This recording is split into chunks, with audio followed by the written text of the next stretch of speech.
I do. Tomorrow? July both meetings. All right, 7:01, we'll call the meeting to order. Mr. Joseph, would you please lead us in the Pledge of Allegiance? Sure.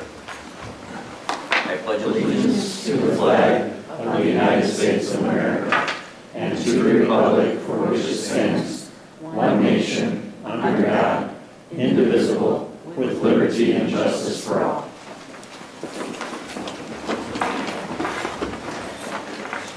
Okay, let the record show Mr. Miller and Mr. Dowden are absent. All our other board members are present. Mr. Board, has public notice been given? Yes, it has. Public comment? Per policy 0167.3, anyone wishing to participate in the period of public comment must be a resident of the Richland School District, the parent or legal guardian of an enrolled district student or an enrolled district student.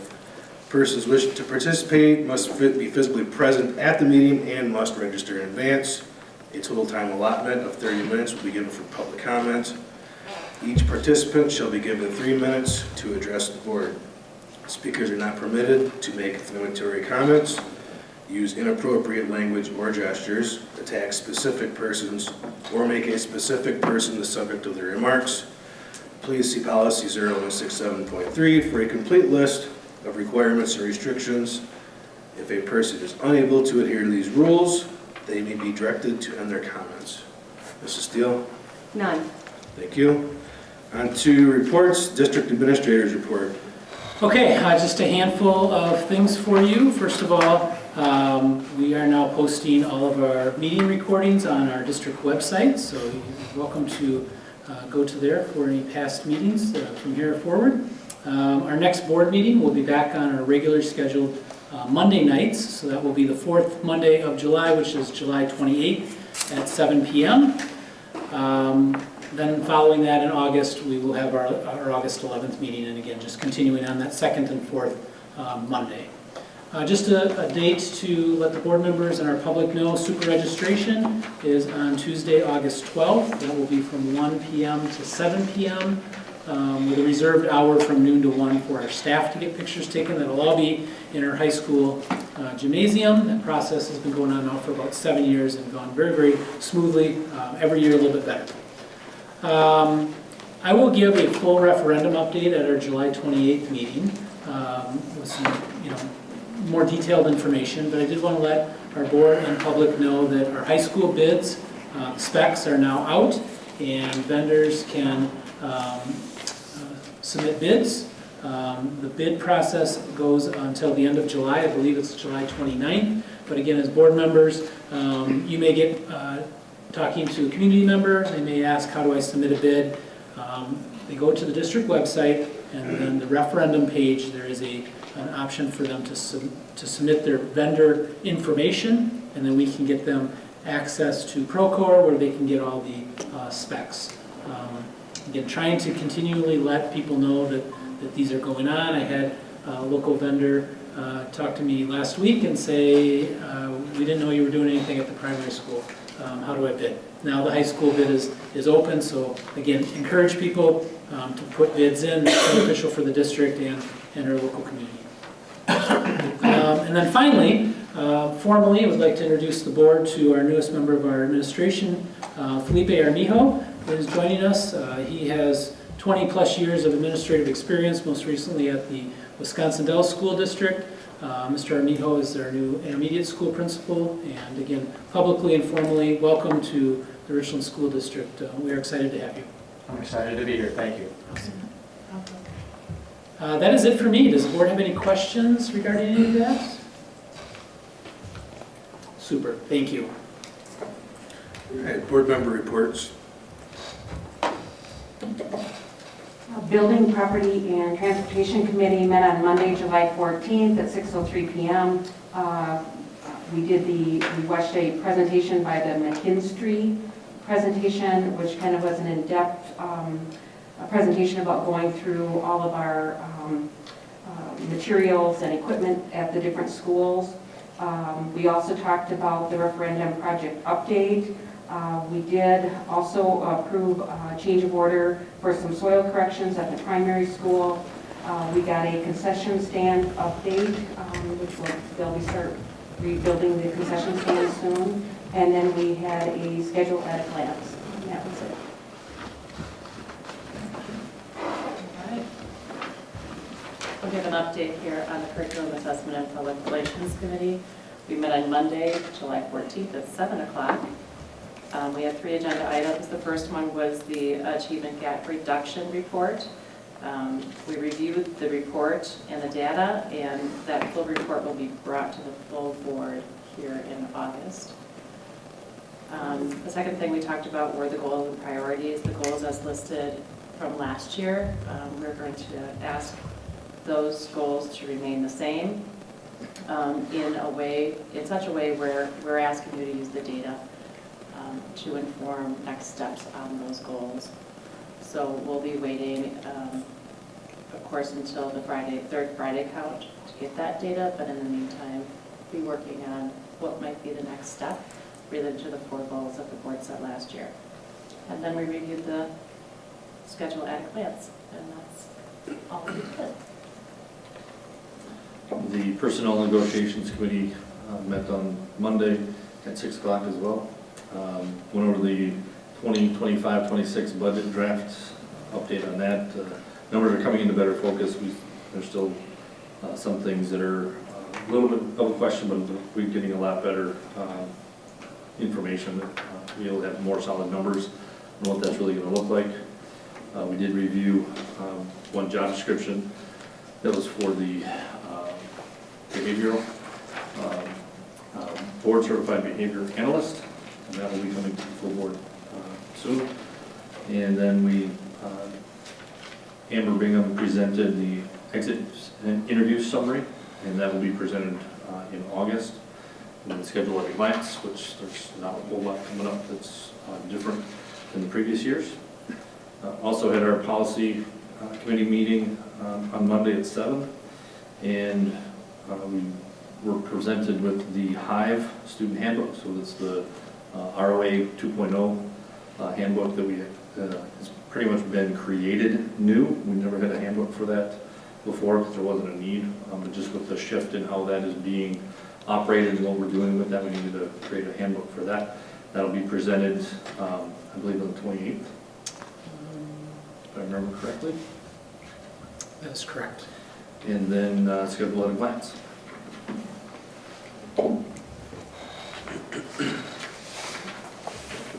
Thank you. Student council report? Okay, we have Mr. Dadoon and Mr. Culver here tonight. Thanks for joining us. Of course.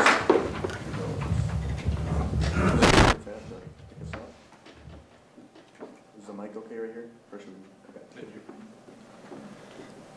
All right, hello everyone. My name is Karen Culver. I'm the Student Council President. And I'm David Dadoon. I'm the parliamentarian. Student Council has been actively working on a variety of initiatives as we begin the new school year. Our main focus has recently been planning the coordination of our upcoming homecoming. Committees have been formed to oversee different aspects of the event, including Spirit Week, themes, parade, logistics, talent show games, and the homecoming dance itself. We are excited to continue building school spirit and fostering a sense of community through this tradition.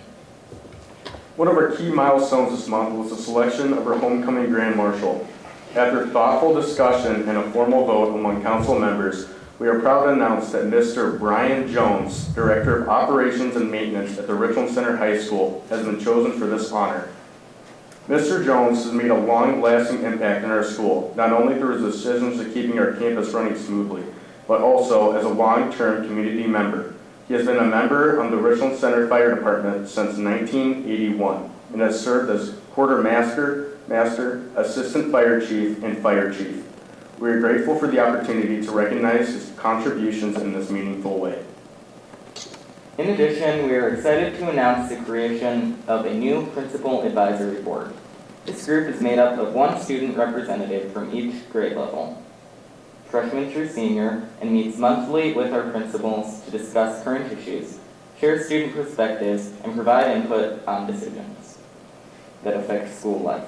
The founding members of this board are Owen Dreyer, Aubrey Kolstead, Allie Elder, and Liam Fingerson, who will begin this new initiative when the school year begins. Looking ahead, the student council will continue working to ensure that homecoming is a memorable experience for all students and community members alike, and continue to bring new initiatives like the Principal Advisory Board that gives students a voice in shaping our school community. We appreciate the board's continued support as we work to represent and serve our student body. Thank you. So now, open for questions. What is the theme this year again? Fairy tale. Thank you. Going once? Going twice? Sold. Thank you, guys. Thank you. And to the minutes, is there a motion to approve the prior meeting minutes of June 25th, 2025? So moved. Motion made by Mr. Gillian. Is there a second? I can second that. Second by Mrs. Sharp. Discussion? Mr. Gillian? Aye. Aye. Aye. Aye. All right, on to financial items, approval of statement of cash and invoices. All right, that's me. I move to approve the statement of cash dated July 8th, 2025, and approve Community's First Bank General Checking Account checks number 87382-87423, ACH number 202503405-242503460, ETF number 202400219-202400224 for the net total of $788,161.91. This is for the purpose of general operating costs for the district. Motion was made by Mrs. Sharp. I'll second it. Mr. Bosworth, anything you want to point out or add? Nothing to point out tonight. Thank you. Discussion? Mrs. Sharp? Aye.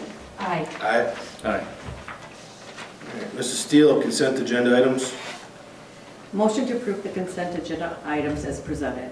Motion to accept the donation of the use of the UTV for the 2025 football season valued at approximately $10,000 from Vitesnik Power Sports. Motion to accept the donation of storage containers use valued at approximately $1,600 from the Trox Box Storage Containers. Motion to accept the donation of instruments and music equipment valued at approximately $7,600.56 from the Richland Center High School Band Boosters. Motion to accept the donation of classroom supplies valued at approximately $300 from Donor's Choice. Donor's Shoes. Motion to approve the contract for JR Consulting Services LLC for the 25-26 school year. Motion to approve the applications for the WIA for the 25-26 school year for Richland Center High School, the Richland Online Academy, and Partner School as presented. Motion to approve the Hive contract as presented.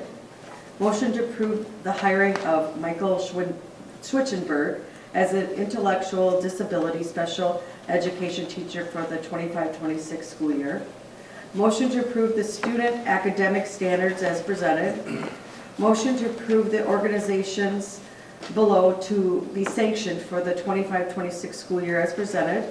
And motion to approve 4 open enrollment in applications and 3 open enrollment out for the 25-26 school year as presented. And that is it. Thank you. Is there a motion to approve consent agenda items as presented? I'll make that motion. Motion made by Ms. Troxel. Is there a second? Second. Second by Mr. Mailing. Discussion? Ms. Troxel? Aye. Aye. Aye. Aye. On behalf of the Board of Education, I would like to thank Traxbox Storage Solutions, RCHS Band Boosters, and Donors Choose for their generous donations. And also on behalf of the board, I want to welcome our new staff member who will be joining the Hornet family. We are excited to have you.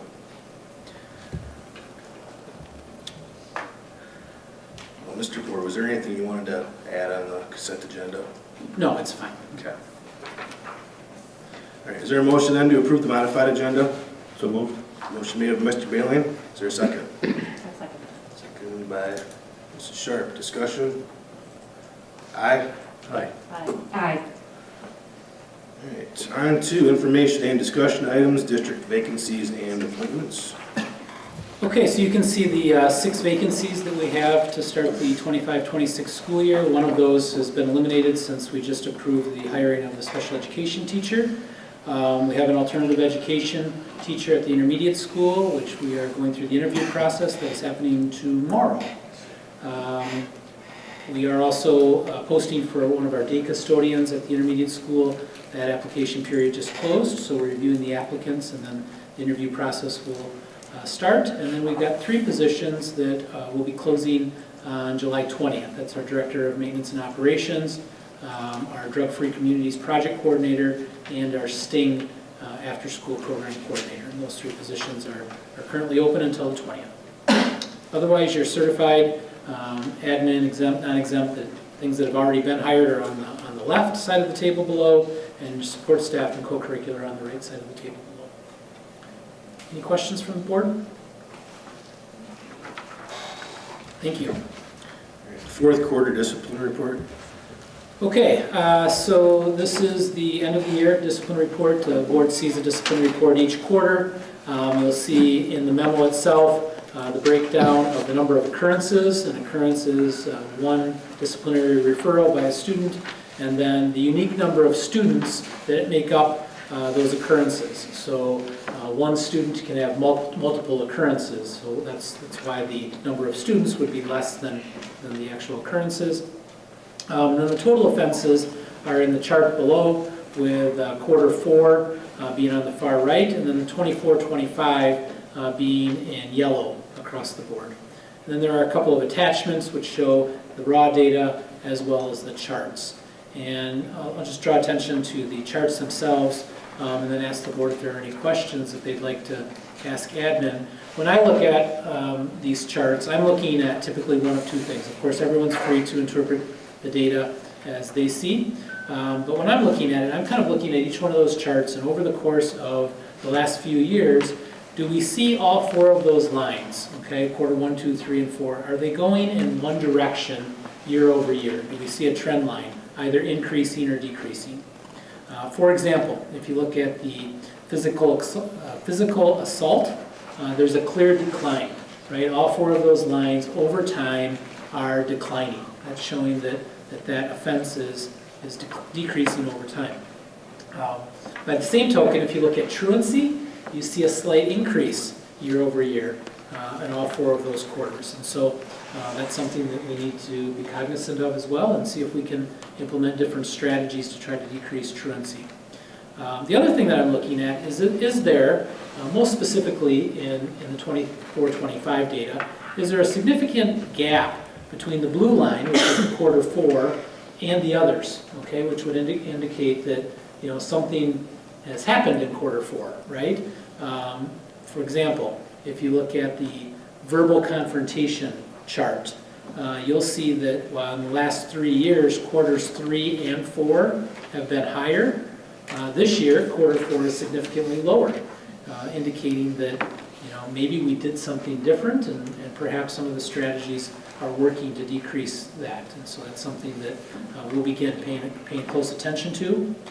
Another example of a similar phenomenon might be the defiance of authority, seeing a decrease in quarter 4 than the other quarters. And so, again, admin, as you've implemented different strategies, things that you're doing in those particular areas in quarter 4, the data shows that that's working, and so we want to carry those over into the next school year. So those are just a couple of the things that I noted as I was looking at the data. But again, happy to answer any questions from the board. And again, our administration's here as well.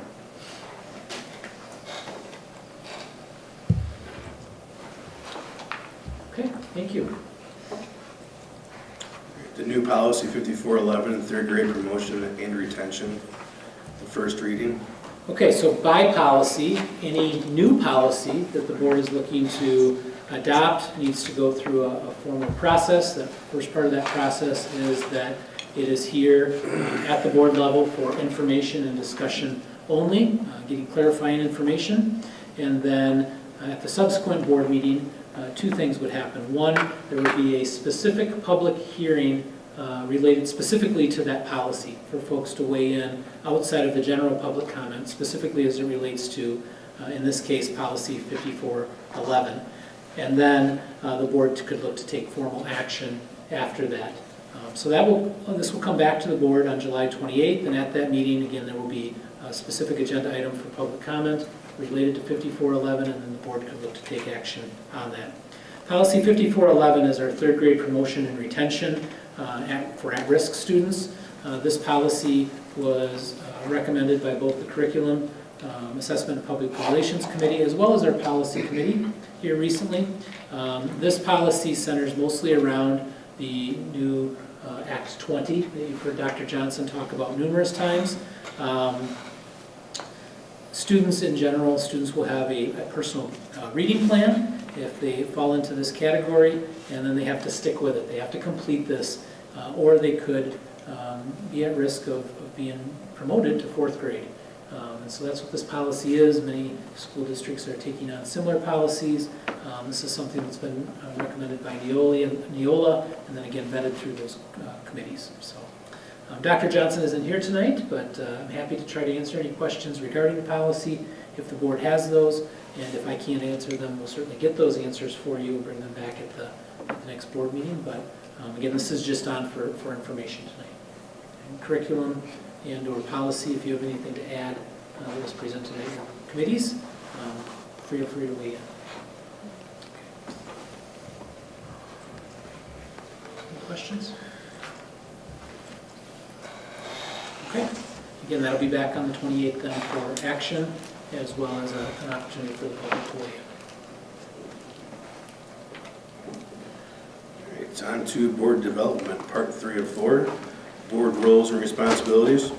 Okay, so this is the third of our 4-part mini-series on board development. You heard from our general legal counsel, Kirk Strang, on Monday, June 9th.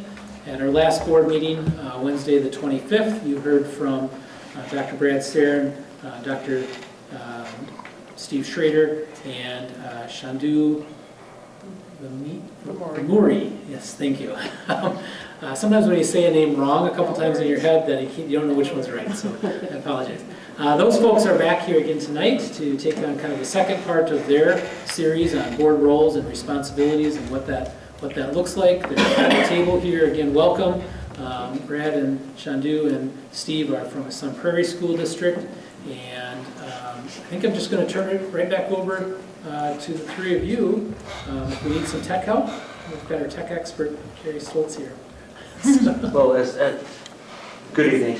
We're happy to be back and honored to be back with you as they're getting the PowerPoint set up. What we thought we would do first, because we did a lot of talking 3 weeks ago, what we'd like to do is just open it up. You've had a couple of weeks to think about our discussion last time.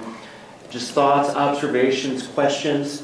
We did receive some feedback to get into a little more detail in terms of how do you actually operate as a board at the policy level, which we're happy to talk more about. But Mr. President, if it's okay with you, we'll just open it up first for questions and discussions. And we've got a PowerPoint if we need it, and if not, that's okay too. Absolutely.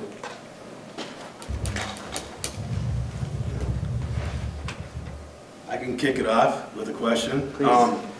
So one of the questions that I have, and I know I talked about it briefly after the last meeting, and one of the things I'm curious is as we move into a different type of board governance model, the strategic planning and all these other great things, and also goal development and such, one of the things I'm really interested in, actually two things, is what on our agenda tonight would typically never go to an agenda in the Sun Prairie School District? That'd be question number one.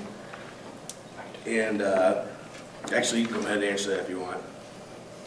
I can take a stab at this question. So I think we all know, like, everybody's agenda is different from month to month. Ours is different too, depending on, which presentations you've got coming up, what regular agenda items you just got to address because it's that time of the year, or because something happened like Act 20. But as I was taking a look at that, between just an open administrative report, we would normally do that report in a looking back, looking forward. It's just our way weekly of updating the board on just specific things that we need to update the board on. Committee reports. And just that's tell them it's an email. Right? Yeah, so in terms of looking back, looking forward, it's a weekly email. It's relatively robust for us.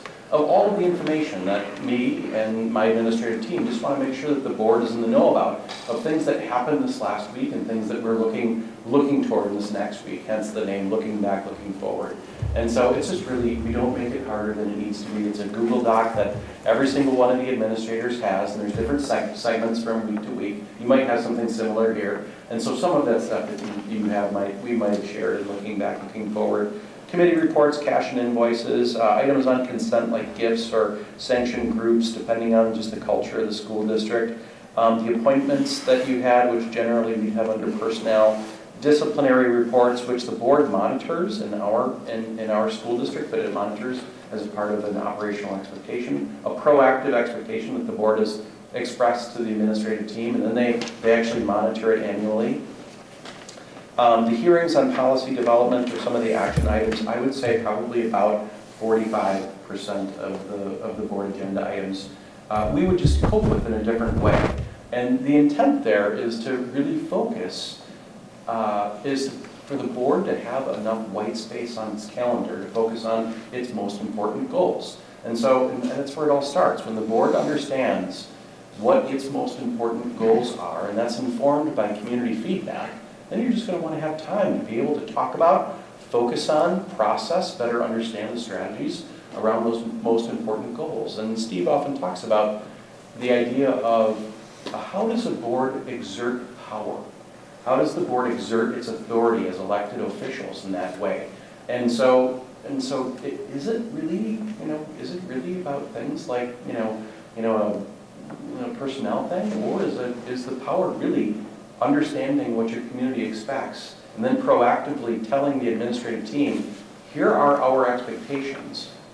We are going to hold you accountable to make progress toward those, and we're going to monitor it in a cycle, and we're looking toward continuous improvement. And so that's really sort of where the board can really shift the system, and the tone from the top is really focused on kids, which is why we're all here and why this organization exists, rather than all of the other things that end up sort of hijacking a board agenda. So that's my answer for that. I don't know if anyone else has anything to add. The only thing I would add is, since we don't have committees, like committee reports from board members would not, unless it's a board-created committee, like a boundary task force or something that the board has kept that decision-making to them in an operational expectation, we wouldn't get any committee reports from board members. That's it usually generally administrative work. I think that's probably the main things. And if I could just say, that concept is really one of the timeless principles of just best practice in governance that spans across any model that you would have. And that's the principle of the board develops committees for the board's work, not the administration's work. And so when the board develops a committee, it's really for the board to better understand what are community expectations, or is there a matter that the board has reserved for its action? Like for us, the board has reserved as a matter reserved for board action. Of course, anything that has to do with modifying or constructing buildings at all. It has reserved as a matter reserved for board action all benefit packages and all compensation. And so when the board develops a committee, it's really to help the board do its work, which it is reserved as matters reserved for board action. Because and so the principle there is that it really confuses your capacity to be able to hold people accountable. So like and we talked about this last time, if you're saying like we have a pretty significant goal around literacy, and you and your administrative team, we expect you to develop the strategies necessary to make progress toward this goal. But if you and a Mother May I loop have to come back to the board and say, well, will you please approve this strategy? Well, then whose responsibility is it then? It's really the board's. And so you really want to be able to, as much as possible, keep those lanes coherent in order to help the board exert accountability when you have to, especially when you see a trend line going. Sorry, I know that. No. Not much to add, with the exception of looking at like, we talked about this last time, there's a difference between the board leading and the board managing. You hire very competent administrators to actually run the day-to-day operations of the school district.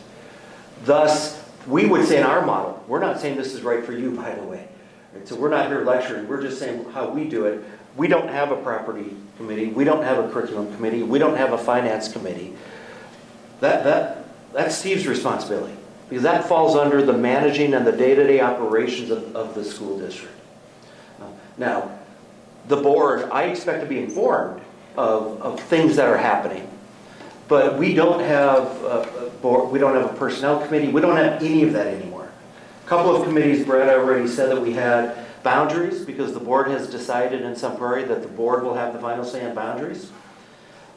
We have one employee, and that's Dr. Sarin, so we don't serve on any search committees. We're not involved at all, because that's the superintendent's job in our model. I would also just mention that handbooks, for us, handbooks are operational, and so we don't approve handbooks. Now, the state requires us to approve handbooks, so they're under consent agenda items. Now, a board member can always pull off a consent agenda item if they have questions.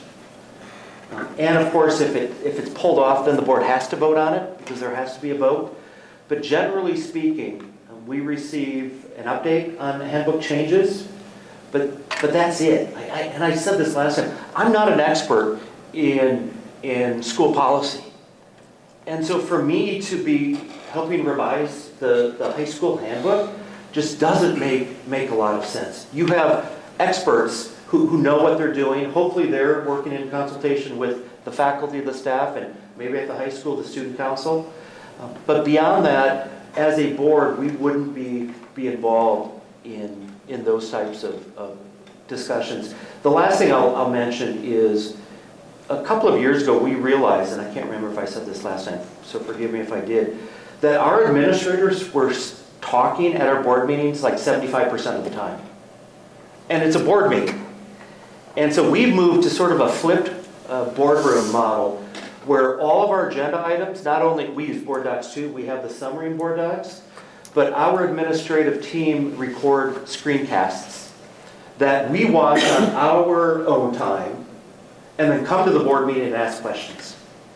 Because I think the public expects the board to be speaking more than administrators during a board meeting.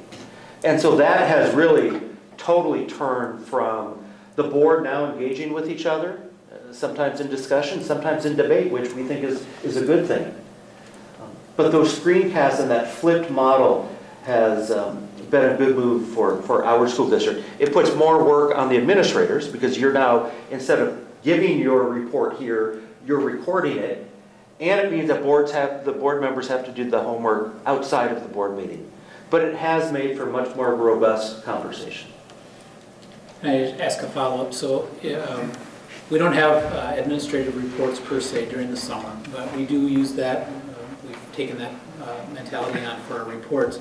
But are you also saying that our stuff that is typically under, like we have under information and discussion, that because that's information, that those would also be pre-recorded and in advance, and then that would just allow the board to talk about them It if they had depends. questions? Most of our consent agenda items really don't provide screencasts for, unless there's something that just as I sit down with the board president, vice president, and we determine like, this could be an issue where, board members have questions, even though it's a consent agenda item, and also strategically, we want the community to know it. Then we can always provide a screencast. The beautiful thing about those screencasts, I think we said this last time too, is we can reuse them. We can send them to staff. We can embed them in a on a web page. We can send them to a parent that has got a question and they just didn't happen to watch the screencast in a board meeting. We'd say, that's a great question. Here, let me answer the question. And for additional information, we actually recorded a video on this. And so you can actually watch the expert that was the process lead in the district actually, explain what their rationale is behind the decision or whatever the agenda item is. Yeah, we just did that Monday for an agenda item, just a couple of days ago. The thing I would just add too with operating at the policy level, and Brett always says this, the board controls the throttle. So in our district, we don't approve handbooks officially. If the Richland School Board decided, you know what, we want to approve handbooks, the board has the final say on what you keep and what you delegate to the superintendent. And it just depends on what the wishes of the current board are.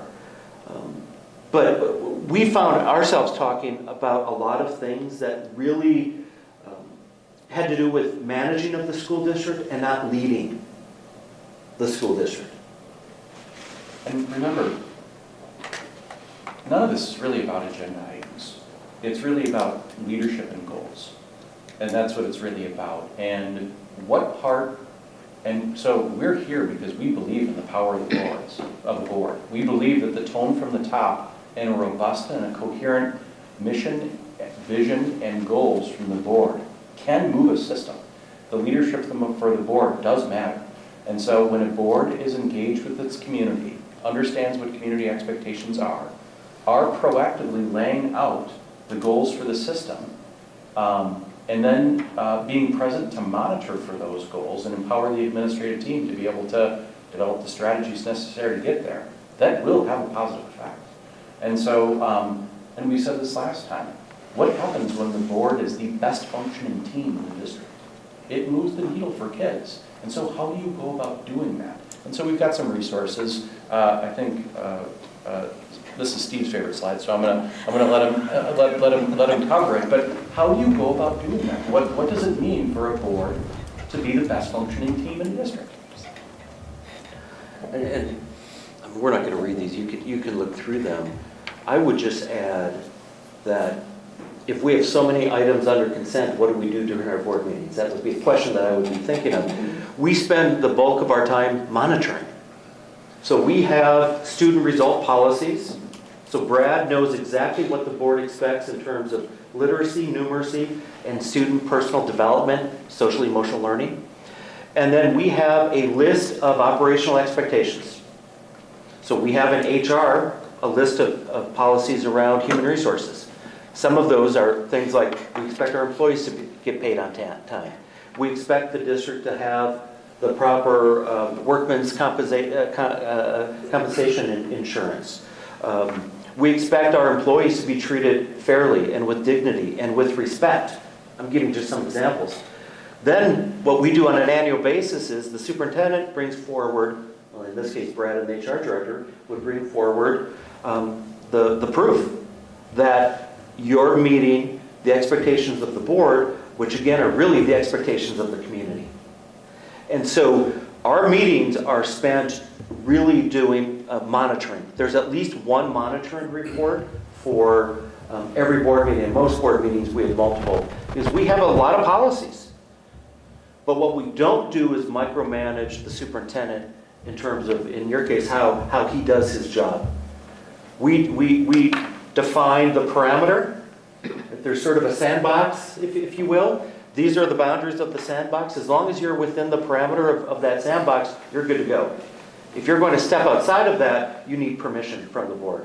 But beyond that, we hired, in your case, Mr. Board, to lead the school district. And he's the expert in running school districts. I'm not. So that's how we spend a good chunk of our meeting. Our meetings, just to go back to this, Brad and I came up with this a couple of years ago. What do board members really do? First, and we think most importantly, they engage with their community. Because the four of you are nothing more than the trustee for 5, 6, 7, 8,000 people, however many are in the school district. You're their voice. And in order to be your voice, you need a connection with them. So you have a sense of what it is they expect of you. We believe that the boards employ best governance practices. They empower their superintendent. They evaluate their own performance. I think we mentioned last time that we go through an annual review process every year. So the boards are very good at pointing the finger outward to talk about what's wrong within the system.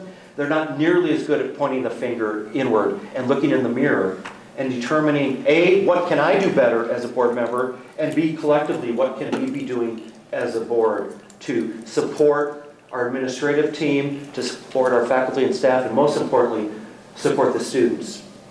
We believe that board members should encourage and role model culture, and you can read what we believe up there. We believe that boards should expect and then monitor for results. Because at the end of the day, this is about moving the needle for kiddos, whether it's literacy, numeracy, or social and emotional learning. Now, there's lots of other things that you can measure, but you can't measure everything. So we decided as a board that those are the 3 topics that we're going to measure. And we get reports throughout the year on how we're doing in those 3 areas. Lastly, ensure that the focus is on student results. At the end of the day, that's why you're all here, is for students. And because I've been a board member for 14 years, we're very good about talking about everything except student results.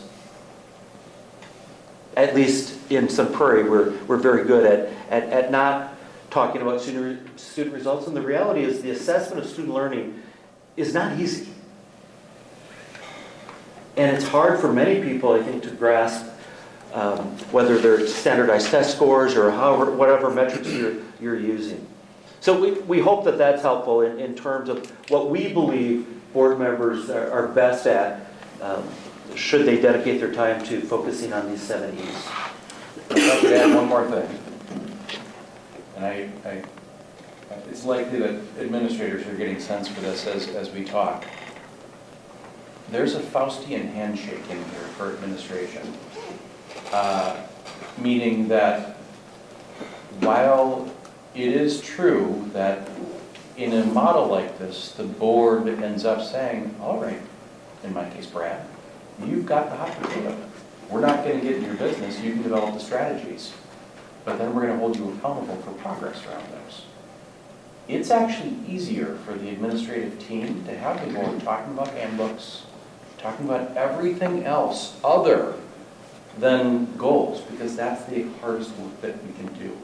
And so that's like the give and take of this, is that in a scenario where the board has taken the time to understand community feedback, has developed a coherent set of goals, and then has turned to the administrative team to say, like, hey, we believe in you. We believe that you guys can develop strategies necessary to make progress toward these goals. And we understand there's going to be peaks and valleys and a sawtooth pattern, because there is everywhere. But generally speaking, we'd like to see trend lines here.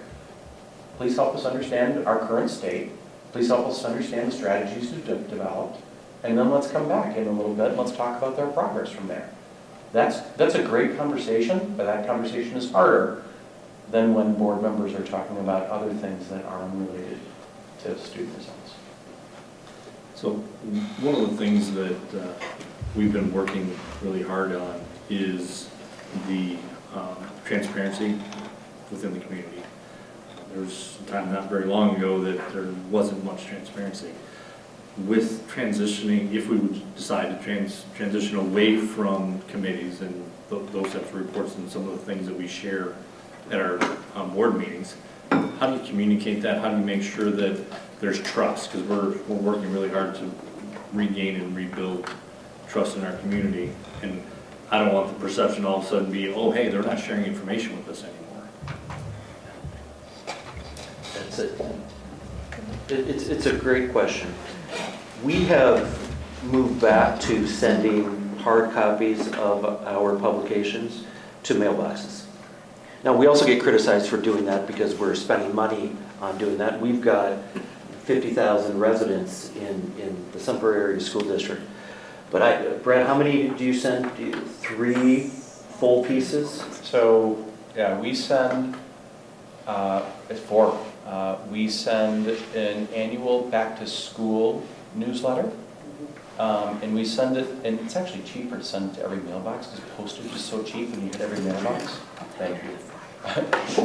When you hit every mailbox, but it's also such a good reminder for every single resident that you're going to see kids walking, and you're going to see buses out, and be aware of those things. And here's some things that we're doing this school year that are exciting for kids and families. And so even though for some of your population it just doesn't apply because it's back to school newsletter, we get a ton of good feedback on that. So we do that one. We do an annual calendar with FAQs and sort of like really neat things that we want to like feature as far as facts go. And that is our most popular, especially with people that don't have kids in school, because every year they get it in their mailbox, they take the old one down and they put up the new calendar, and that's what they use for their like family calendar. The board has us do an annual report to the community, so the entire community knows the return on the investment of tax dollars. And we not only include positive data, but we also include 2 full pages of data where we came up short, and we're targeting these areas for continued improvement. We can share some of the stuff with you if you ever want it. And then the last one is we do a February newsletter, and that just so 4 times we send it to our community. And because mail routes don't follow your attendance boundaries, you end up having to slightly like, pad is the wrong word, but you just got to make sure that every resident within your attendance boundaries gets the publication. But what that means also is that as that mail route sort of like bops out of the Sunbury attendance boundary, they get our stuff too, and so it sometimes is nice for just those neighborhoods that are just outside of our attendance boundaries, but still on that mail route to get some of that information, because all of those neighborhoods have kids too, and so yeah, we end up sending it out. Like Steve said, and it's a sign of the times right now. If I talk to, and this is my 19th year as a superintendent, and so if I talk to 15 of my close colleagues across the state of Wisconsin, every single one of them is talking about viral issues on social media. Every single one of them is talking about their communities accusing the board or the administrative team for lack of transparency. Every single one of them is talking about people that are looking to drive people apart for whatever purpose they have. And so there is a sign of the times right now for that, just for that question. Go ahead. Well, and we said this last time again, but 70% or so of your residents don't have kids currently in your schools, but they're writing the check every December. So they have a right also to know what's happening within the school district.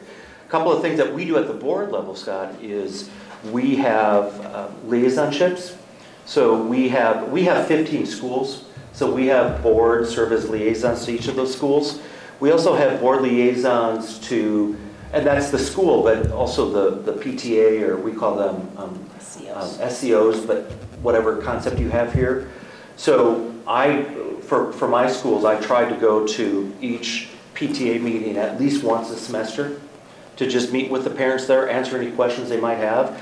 We also liaise to the Chamber of Commerce, to the Booster Club, to the city. When I was the city of Sun Prairie, when I was board president, Dr. Sarin and I met with the mayor, the city council president, and the city administrator quarterly, just to keep that communication strong.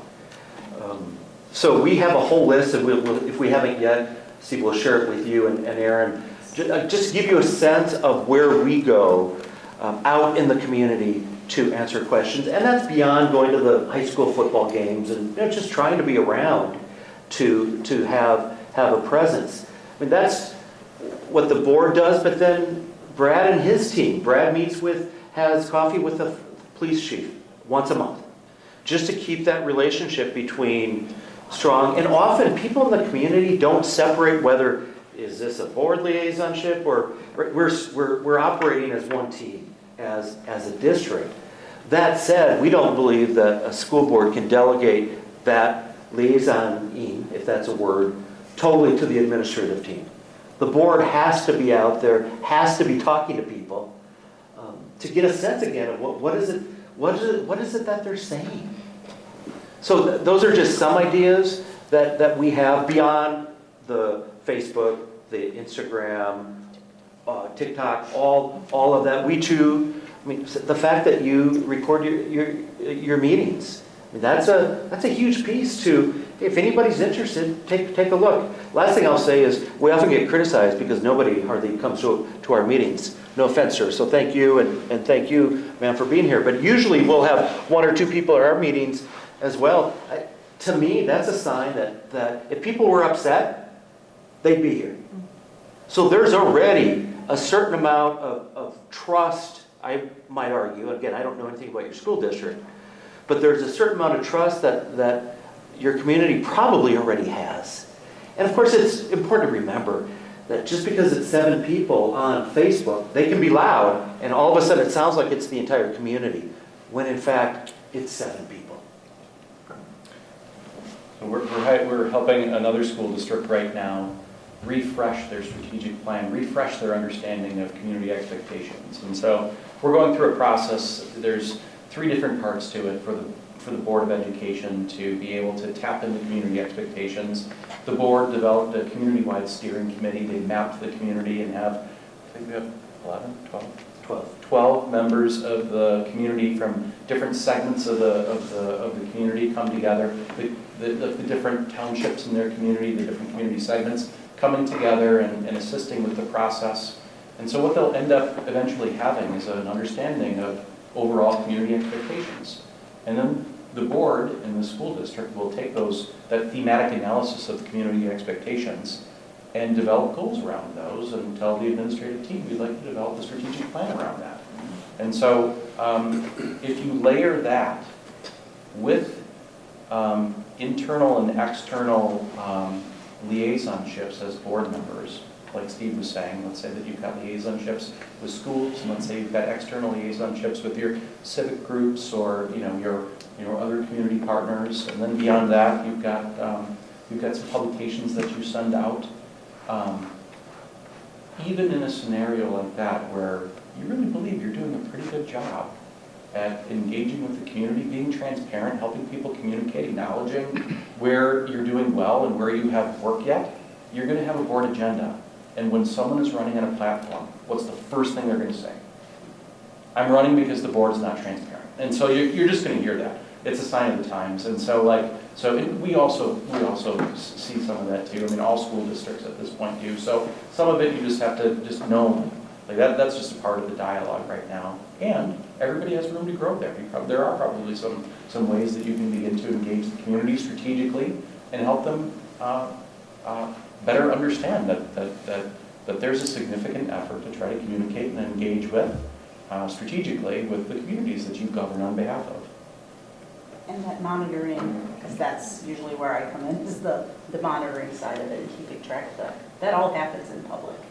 So the monitoring report is presented and the public is there to hear it, to see it, to question it. So that none of that is like behind closed doors. That monitoring, just like you would get a board report at your board meeting, that comes to our board meeting. And board members can question the administration on that just like anything else. And that has led to hours of discussion on student results and, Thank you.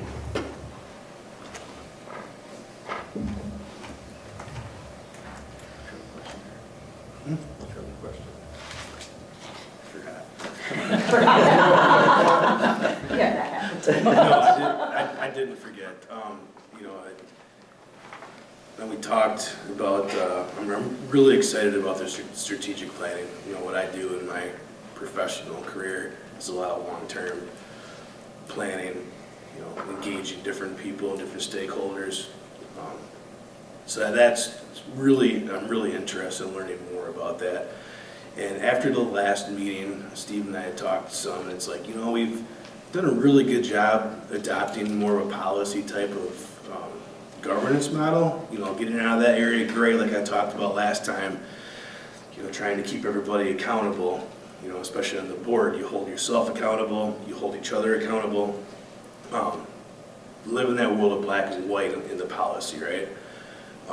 But the one thing that really struck me was we say that we do a good job of not micromanaging the day-to-day, but it feels like with our agendas, and it feels like with our policies, to your point, what you said the last time, and also what you reiterated tonight as well, is we don't know the day-to-day, we don't manage the day-to-day like that. We're not the experts in these things. So while we look at each other and say, we've done a great job not micromanaging, we are, just at a different capacity.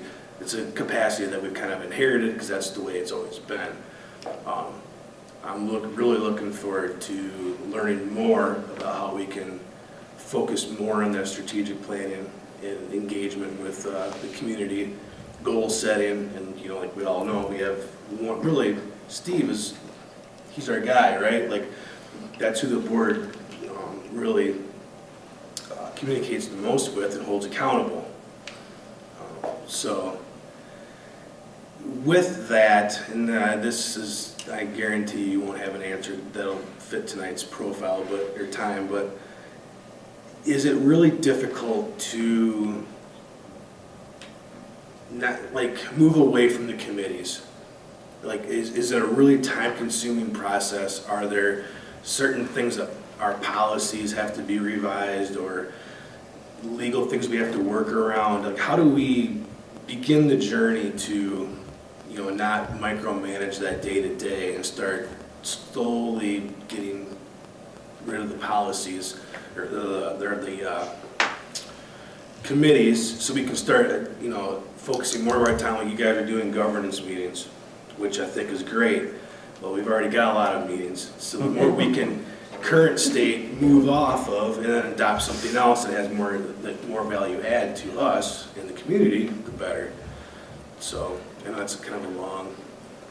No, it's a great question, Aaron. I'd love to learn more about how we can start moving that needle. Well, I think it starts with the board having, I'm not saying you don't have this already again, I don't know you, obviously, but it starts with the paradigm shift. And it starts with thinking about our role as a board differently and the service to our community differently.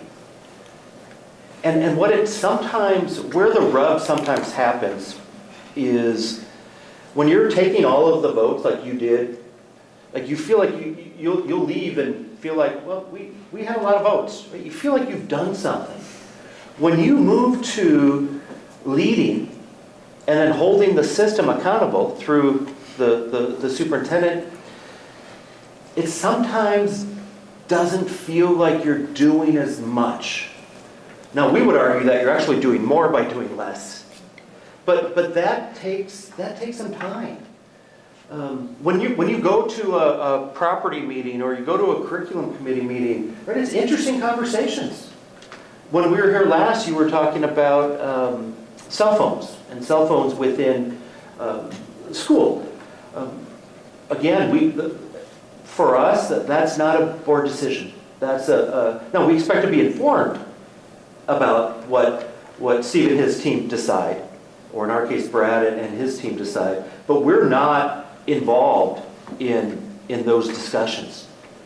That's a managerial type decision. So Aaron, I think it starts with the paradigm shift, and then it took us, we started with the book study in September, and come November or December, we started writing our board policies.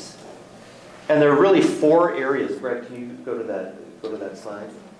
And this is a long-winded response, Aaron, but I think I'll at least attempt to answer your question. Hopefully satisfactory.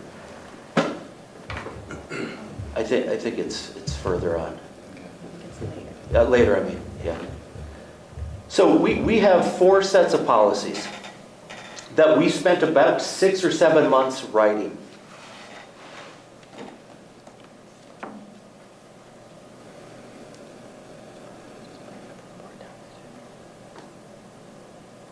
Well, I'll tell you what they are. The first is called governance culture, GC policies. Those are policies on how the board operates.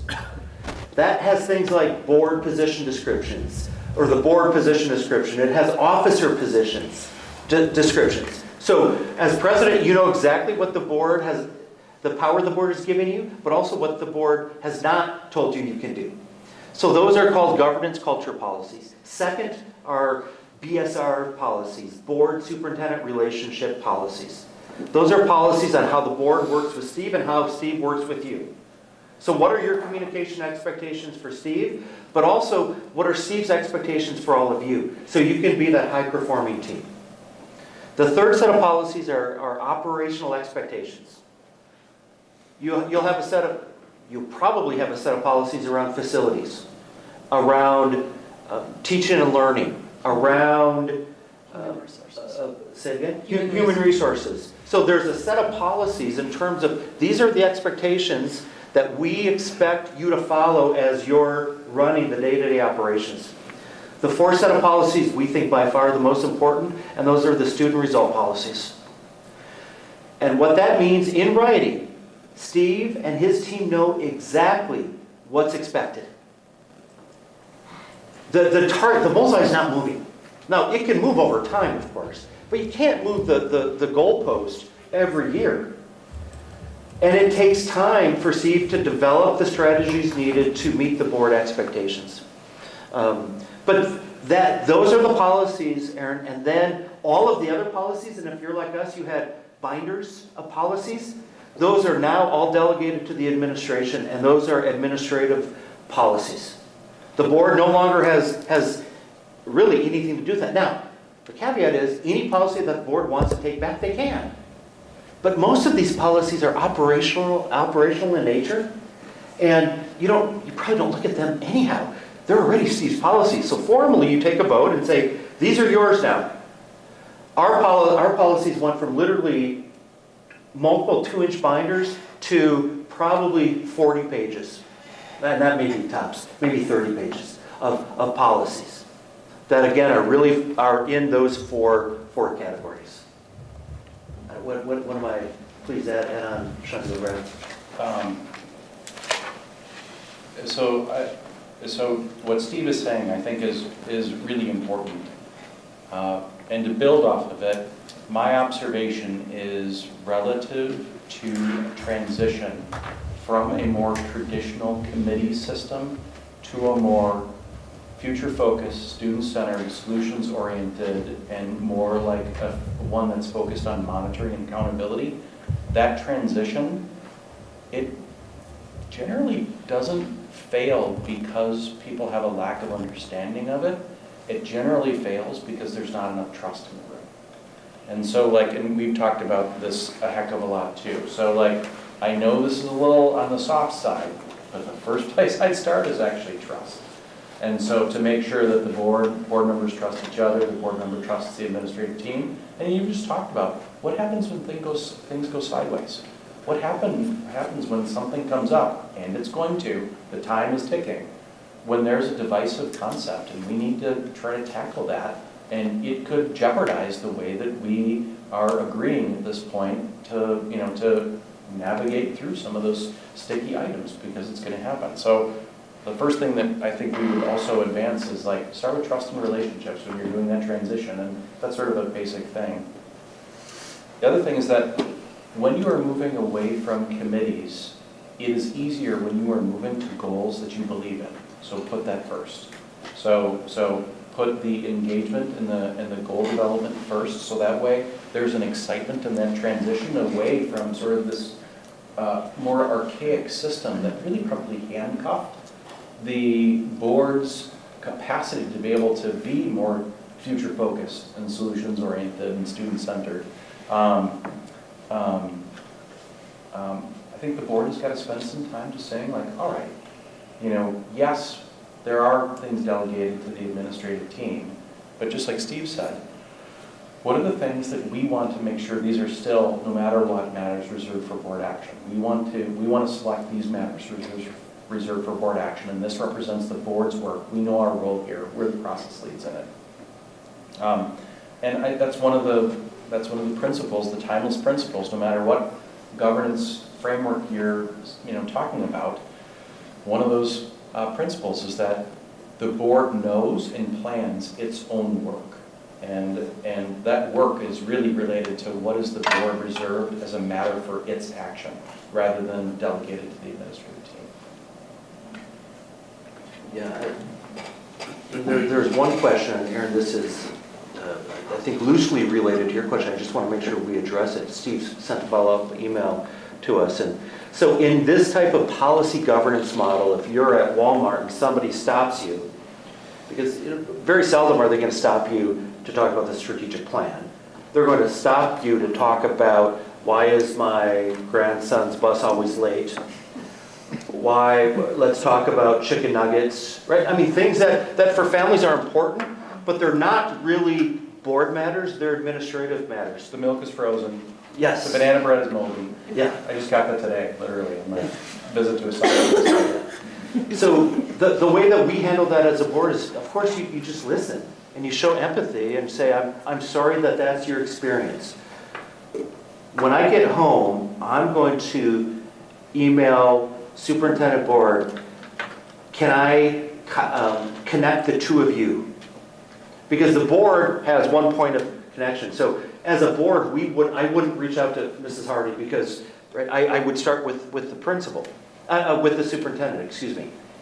And the person will say, sure, here's my email address. I would email the superintendent, copy the concerned citizen, and say, dear Superintendent Board, I had a conversation with Sally Smith, copied on this message. She has some concerns about, we're picking on nutritional services, she has some concerns about her child's second grade classroom. Would you please follow up? Now then the ball's now in Steve or Brad's court. Right? They're in the best position to be able to solve the problem anyhow. I can't solve that problem, whatever it is.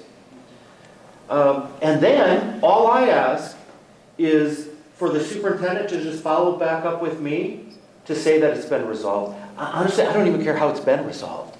I just want to make sure that Steve or Brad, you've reached out, and what they will traditionally do is they'll reach out to Mrs. Hardy and say, would you please take care of this? Let me know when it's resolved. And then Steve would let you know that it's resolved, just so the circle gets closed around that. Because most board members don't expect you to know every single aspect that's happening in this school district. And it's impossible for you to know all of that. What they want to know is that they can reach out to you, that you will help them in whatever way that help looks like. And for me, it's connecting them with we have 3 superintendents, with Brad, and then he has a superintendent for operations and a superintendent for teaching and learning. Now, he has given the board permission that we can reach out to any of the 3 of them. But if I reach out to one of the assistant superintendents, I guarantee I'm copying Brad, just so he knows he's in the loop. But if I only send it to him, that's fine. He's going to reach out to the proper administrator and have them figure it out. And Steve's not going to go to the elementary school, and he's going to pass it on, or maybe it's a special education question. Right? Steve's going to work with the team there. So it works really well to simply connect the concerned citizen with the superintendent, who is, again, in the best position to actually solve that concern or that problem. The last thing I'll say is I'm also very careful not to agree too much with the citizen, because there are times that citizens, the child maybe told them one part of the story, and as we know, no matter how flat that pancake, there are always 2 sides. So I try to be as objective as I can, but I think I'm caring, I think I'm empathetic, and then I'm passing it on to the person who can actually do something with that issue. And this is sort of a natural process. I'm sure many people just do it intuitively too. And what we did is we put it down on paper, and it's a part of our board onboarding process too. And so what Steve just described is really outlined here. I brought some copies so that way everybody can have one. I'll leave them afterward if people would like them. But we've got a protocol to say board members should acknowledge first. That's the first thing you did. Acknowledge and listen. The second thing that you should do is take a moment to explain that you care about their perspective and their concern, and the best way for it to be addressed is by contacting the person that's closest to the issue through one of our staff members. The third thing is to refer. Steve went home and looped everybody in with an email. Generally give us a heads up on that. And the last thing is circle back, so that way you know that the administrative team is following up with that person. We also have some tips underneath it. Steve was getting it to the end. So like, in many instances, especially for brand new board members, they want to like get their work clothes on right away and feel like they're doing something. So they'll take notes and say like, got it, I'm going to take care of this for you. And then they'll call the administrative team, and then they get hooked up in this like triangulation that's really hard. And so you really want to sort of like get out of that triangulation. So we've got tips here. So like you have to state to people that you cannot guarantee confidentiality. You have to tell people that you're obligated to notify the administrative team about complaints and concerns with specificity, because many times people want to shift the monkey to you and say, just so you know, I'm going to tell you something. And now you have to keep this a secret. I don't want you to do anything about it. We just want you to know. But I want you to know. That's not helpful. No. So mark of an experienced board member is to say, like, hold on a second. As a board member, I'm obligated. I'm obligated to follow up. So if you tell me, that's great, but I just cannot guarantee confidentiality. So we've got a couple of tips underneath here too. But that process is it's nice to have like as a protocol on paper, especially for onboarding new board members. Can I ask a question? So does your board meet then twice monthly? 3 times monthly, but then you have no committee meetings. Okay, then the board, as a board member, so we don't have the committee meetings, let's say. So then somebody says, hey, you know what, I'll go meet with Chamber of Commerce, I'll go to the Booster Club. Everybody kind of splits up and takes a certain sector to communicate with the community. Mm-hmm. Am I understanding that correctly, is how you do it? Yep. Okay. And then Sheila, we would come back then to the board meeting. We've tried different ways, and I'm not sure we solidified around the best way.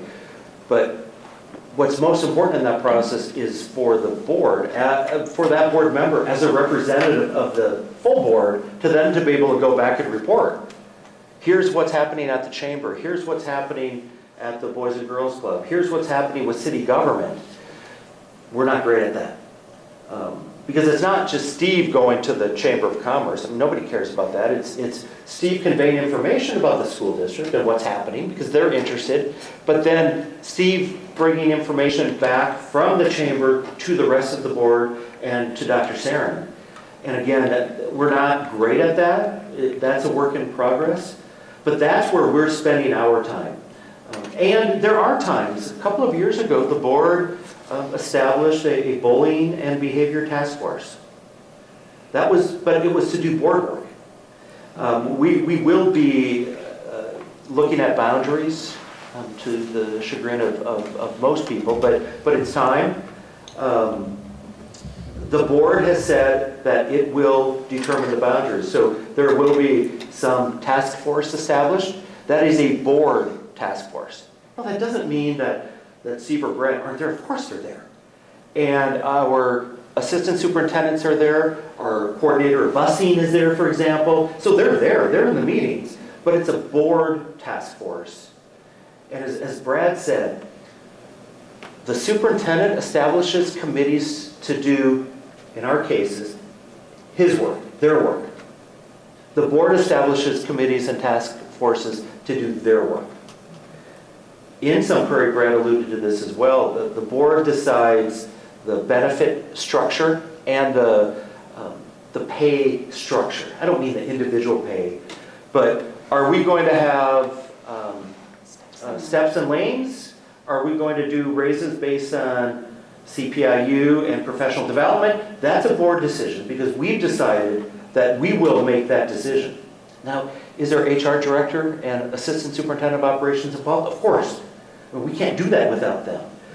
That said, that is a matter reserved for board action. So we have committee meetings on that.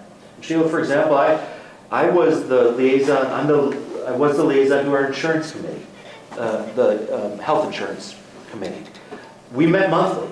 So that was 2 hours right there that I was in. We have 4 employee work groups, and I was one of the 2 board members who were the liaisons to those groups.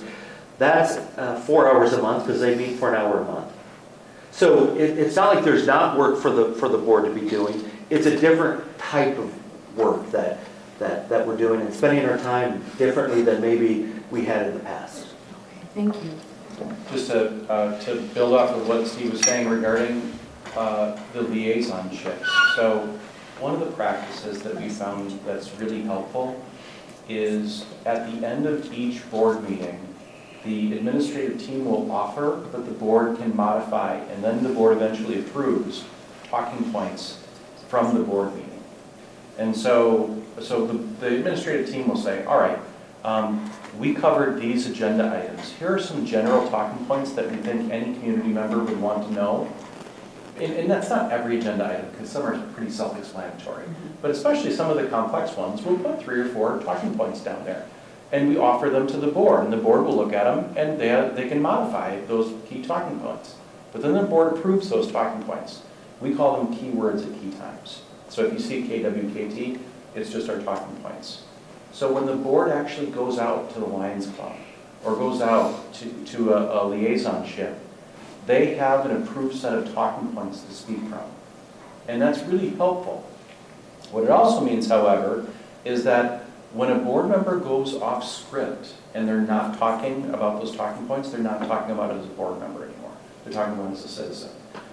Because those are board-approved talking points. And so and right now, I mean, by all indicators, you guys have a great team of board members, and you're developing and you're coming around a set of I think a set of directions that are I think really going to be positive.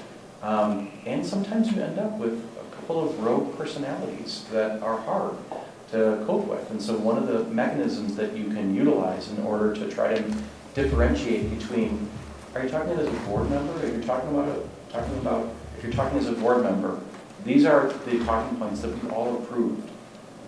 If you're going off of those talking points, you're not really talking about it as a board member, you're talking as a citizen. And so it just helps you sort of navigate some of those, situations that, sometimes arise. I passed the microphone to Shandi because I'm talking too much, but I need it back for a second, so forgive me in advance. I know, Shandi was like, I'm putting you two next to each other. Like, please, shut up, you two. We get that a lot. Yeah. But the piece I just lost my train of thought after all that. See what you did to me? It'll come back to me. But it was something that you had said that had gotten me. What did you just say? Just the keywords, key times with the... Yeah, I know. So in our governance culture policies, we have a policy that says that regardless of what side of the vote that you're on, as a board member, you won't talk bad about the side that you weren't on, if that makes sense. So after a board makes a decision, the board coalesces around that decision, whether you voted for it or whether you didn't. So it's just an example, Sheila, of we have that in policy, that's an expectation of our board. So when I was talking about those governance culture policies that really relate to the board, that is a policy. And we have quite a few policies that are similar to that. So if a board member goes rogue, then they're not following the policies that have been set. Aaron, I also mentioned that I don't think we talked about last time. Each of our policies is reviewed reviewed once every 3 years. And so that means, because we have 3-year terms in Wisconsin, every newly elected school board member sort of has a kick at that can of each policy. And we space them out throughout the 3 years. You can't do all the policies in 1 year. But 1 year we'll do operational expectations. The next year we'll do student results, and I'm not saying that this is the order, but then the 3rd year we'll do governance culture and board superintendent relationship policies. And so there is that continuous improvement mindset on board policies that we continue to modify and to try to make better. The caveat with that is, again, you don't want to take your student result policies and be changing them all the time. Because then what Steve's going to be doing is running back and changing strategies. It takes years to establish the right strategies to do what needs to happen in our schools with your principals and Mrs. Hardy then working with her faculty and staff. And so it takes years to do that. And it's similar to a strategic framework. Go through a strategic framework, it takes years to really start getting the data that shows whether the needle's moving or not. So it does require patience, which is part of your earlier question about what needs to happen. Another piece of advice, I think, Erin, is the patience that's required for operating under a model like this. And just like you would expect your Brad to give evaluations to his team members, the board needs to be able to self-evaluate themselves. We have a governance officer who holds other board members accountable if they've strayed from any of their governance policies. So if a board member, they will call that out, they self-evaluate themselves each year, and that's where the trust comes in. Because Brad has to feel that he has trust in being able to go to the board president or a board member and say, you moved from your lane, like, that was not appropriate. So that's why we talk about the trust relationship first, because if you don't have that, then like any system, it's not going to work. So. And that's with anything. I mean, like we said last time, all of paper and presentations and protocols and policies, all of those things are great. But what really makes all of that stick together is relationships and trust. And things fall apart because of relationships and trust too. So we always come back to, start with relationships and trust.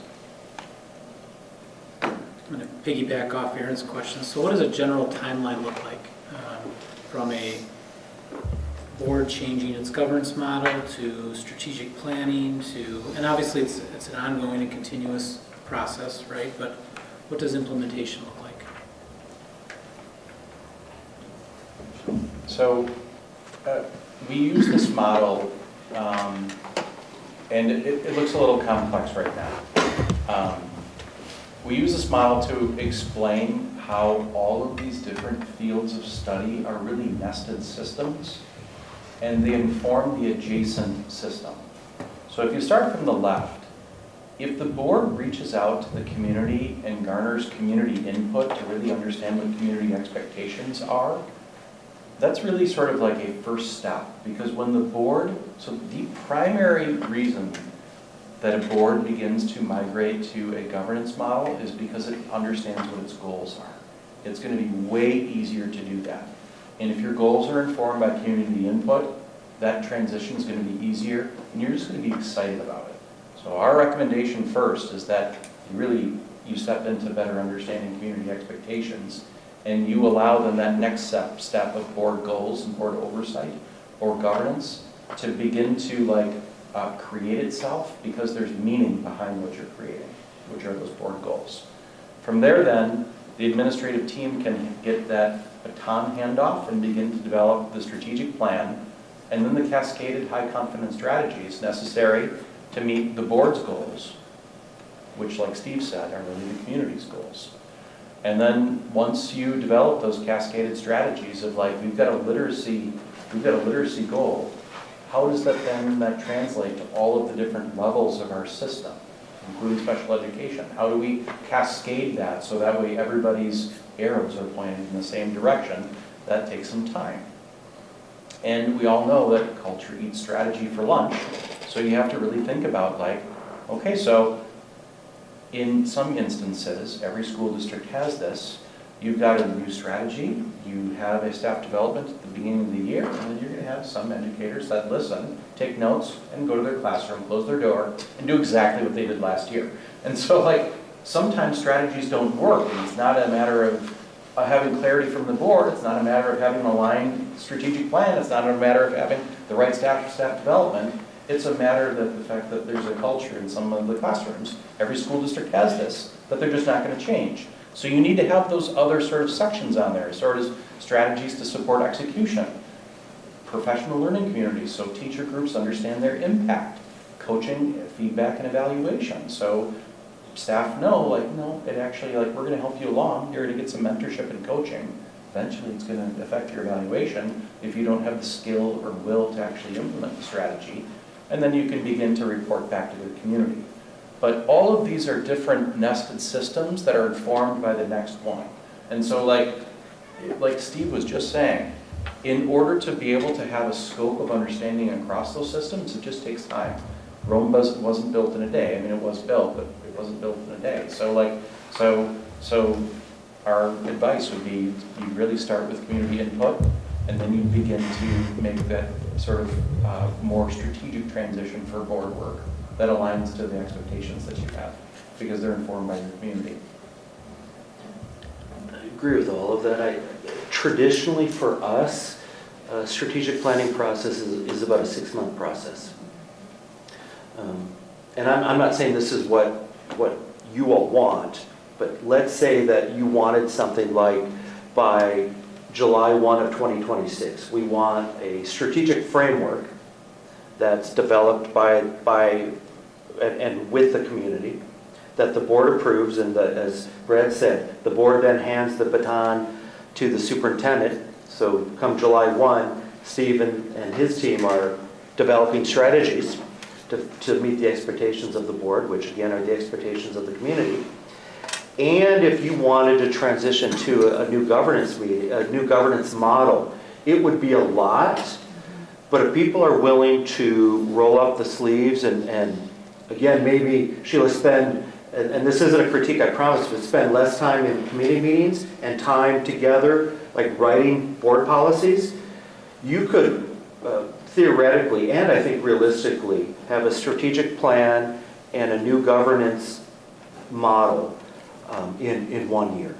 Now, again, I'm not saying that would be easy, but I would start with, as Brad said, start with the strategic plan, input from the community, because that's going to help you write your board policies, especially your operational expectations and your student results, because that is directly related to what does your community expect in terms of, we're in a district that we just got done working with, and one of the things that we heard was we're too focused, and this is a high-achieving school district, but we're too focused on athletics, we're not focused enough on activities. So the superintendent is working with the athletic and activities director to remedy that as an example. But we heard that from the community.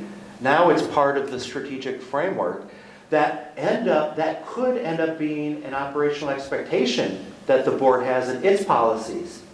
That it lets your superintendent know this is one of the values that we hold, and we expect you to do something around that. The book study. Sorry. You mentioned the book study. Can you tell me the book? I think it's called Good Governance is a Choice. I think you should. And it's by Randy Quinn, Quinn, and Linda Dawson. They took, just geek out for 10 seconds here, on governance. John Carver in the 1970s came up with policy governance. Randy and Linda worked for John Carver and developed coherent governance, which is a version, we think a better version of Carver's original model. Joe, if you decided to wait a year or so, we will be coming out with what we call the 3.0 version of Carver's model, where Brad, Shandu, and I are in the process now of developing that was supposed to be funny. I mean, we are doing it, but I did not expect you to wait a year. But we're developing our governance model that is related to Carver and related to Randy and Linda. And we think even simplifies what Carver wrote about policy governance to make it just more user-friendly. I just pulled up the book here. It's great literature as far as if you are, like Steve just said, and can, governance geek like we are. It's a really good primer on what good governance is. And I think we said this last time, like, boards just don't know. Like, so it's very common in the education field for people that are in, the director of curriculum and instruction to all understand best practice and what literacy is right now, especially at K-1, 2. And it's very common for business directors to come together and understand, like, well, there's a model of best practice right now about how to develop a budget and to be compliant with all of the different regulations that they have to do. And for whatever reason, there just isn't a ton of dialogue among board members of understanding there's a framework of best practice for board members. And as much as we are holding, this is the mirror part, holding yourself up to a mirror, as much as we expect teachers to do an excellent job in implementing best practice in literacy, the board should also hold itself accountable for the models of best practice in governance. And this is a great introduction to it here. There are a couple other books there also that you can jump into. No, I was just, you couldn't find the last slide, so. No, we couldn't. We didn't know. Could you just go back to the PowerPoint quickly and go to, just keep going forward, keep going. Yeah. Keep going. Let me. Oh, is that it? Yeah. Oh, well, hold that's on. probably why you can't find it. It's not there. So, It's, yeah, thank go you ahead, sorry. for the book. And then my follow-up to that is, in the way I've listened to you talk about the implementation process, my mind goes to, what informed what and whom, other than maybe these authors, right, inform some of the work that you're doing, and how and what tools are you using to self-assess? You said something about the board self-assesses. Is that a homemade self-assessment? Is that a self-assessment that you took from someone and you made it your own? What does that look like? The first thing we do, Jill, is at the end of every board meeting, we have a debrief on how well that meeting went. And we fundamentally ask one question: did we spend enough time talking about students? I mean, at the end of the day, that's sort of, at least to us, that's the main question that we're asking. Asking ourselves. And then what we do is we look at our policies, in particular our governance culture policies and our board superintendent relationship policies.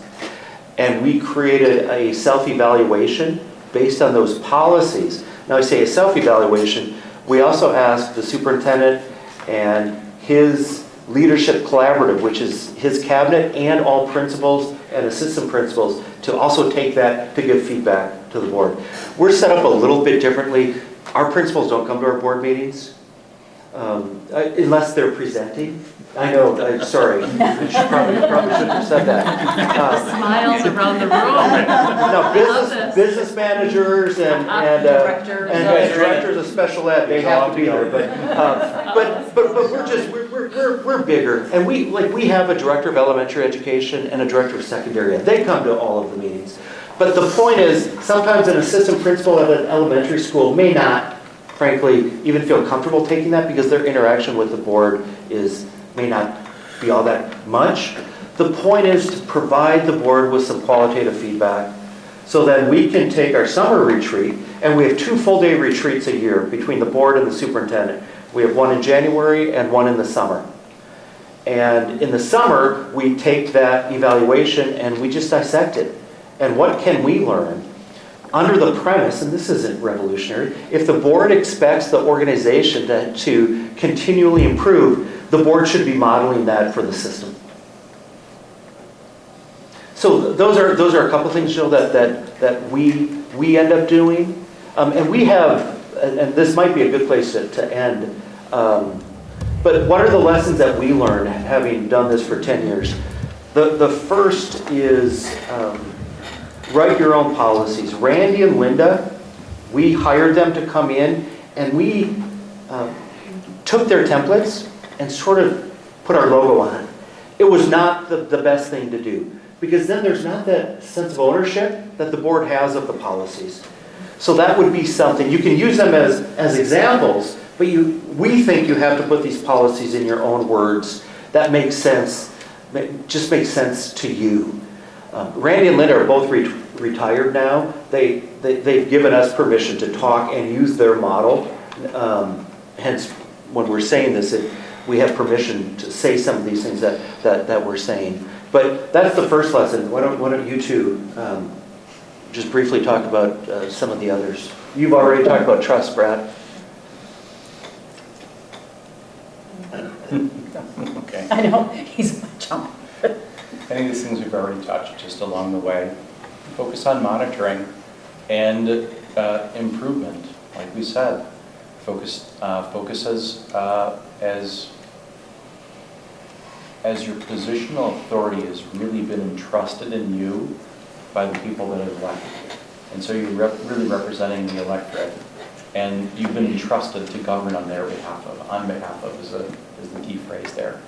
I think you can hold the administrative team to have not only timely but excellent communication, and especially in sticky times where your community wants you to focus on assigning fault and finger pointing. The first thing that you should do is begin to be inward and begin to think like, all right, what can the board do in this case to try to continue to be the best functioning team, to provide the most coherent direction, and to exemplify and model leadership in a way that will help this district navigate through sticky situations, because we care about kids enough to have the courage to do so. And so those are some of those things. I'll let you finish it out. Well, and this is to the board. When people ask me what pieces of advice you have for what it's worth, the first is you have to be vulnerable. Channel Brene Brown and be as vulnerable as you can. And part of that means that, at least to me, I don't know how to run a school district. And I need to admit to myself that I don't know how to run a school district. But you know what? I don't need to, because we have people who know how to run schools and school districts. Having that continuous improvement mindset, we've talked about that enough. And aptitude for feedback, again, I want to grow. We expect, Mrs. Hardy expects, I keep picking on you, but you expect your staff to grow and develop. The community should have the same expectations for board members. I think humility, admitting what you don't know. One of the challenges in this model is Steve, should you decide to pursue this, Steve will make decisions, I guarantee it, that you're not necessarily going to agree with. But it's not your decision to make, because you've delegated it to him. And that can be very for me, that's sometimes very difficult. But that's the model that we work within. And then the last piece of advice we have is focus on your role as a school board member and what you can control. And you were not elected to run the day-to-day operations of a school district. You were elected to lead, provide oversight, provide the vision, and to hold the system accountable for what your community expects of this entire system. Thank you.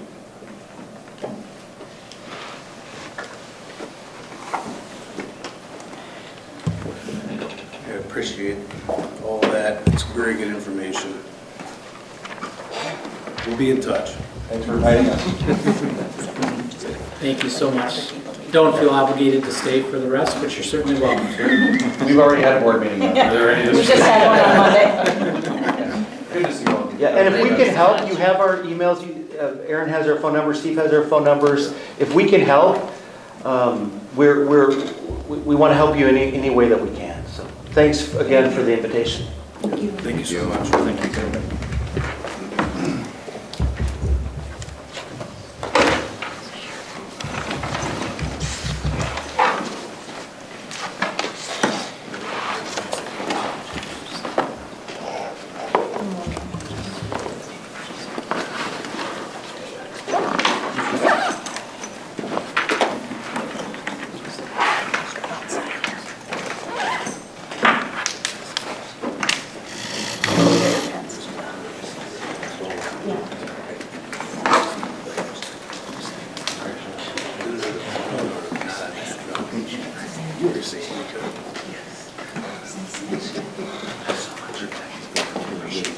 Good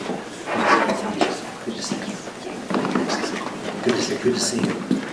It's good to see you. Thank you. See you. See ya. I feel like I'm receiving that or something. I'm sorry for being. So hard. I could pick on you. Yeah. Have a good rest of your summer too.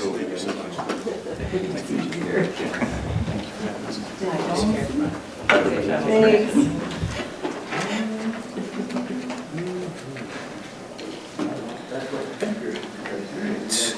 Now, on to the action items. Closing of Community 4K in Rockbridge. Okay, well, I got logged out, so I'm trying to log back in, but I can do this one off memory. So we had mentioned to the board a couple months ago that we were not going to enter into a new lease agreement, a new agreement with the Community 4K, Bethlehem Lutheran Academy out at Rockbridge. Pastor Dan and his wife have since moved away. Pastor Dan was an instigator of trying to get a school at Rockbridge. His wife, Amanda, was the teacher out at Rockbridge.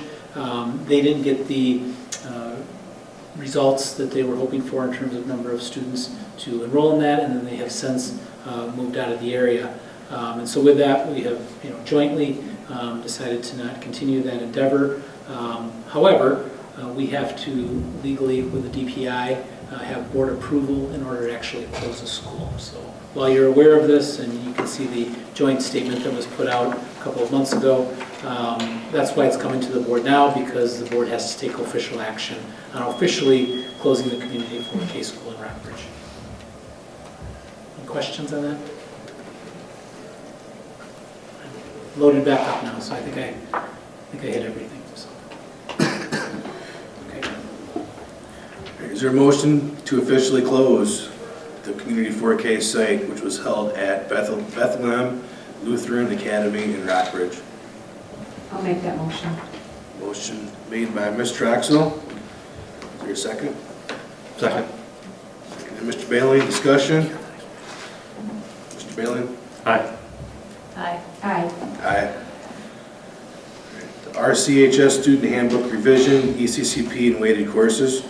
Okay, this, along with the next agenda item, both were at our last board meeting for information and discussion. You've had an opportunity to digest a little bit. This handbook revision centered around ECCP, which are dual credit courses, where a student can take a course in our high school, but it also counts as college credit, ECCP and dual credit courses. Currently, they're both weighted, which means that they're on a 5-point scale, similar to advanced placement courses. This was at the curriculum and policy committees.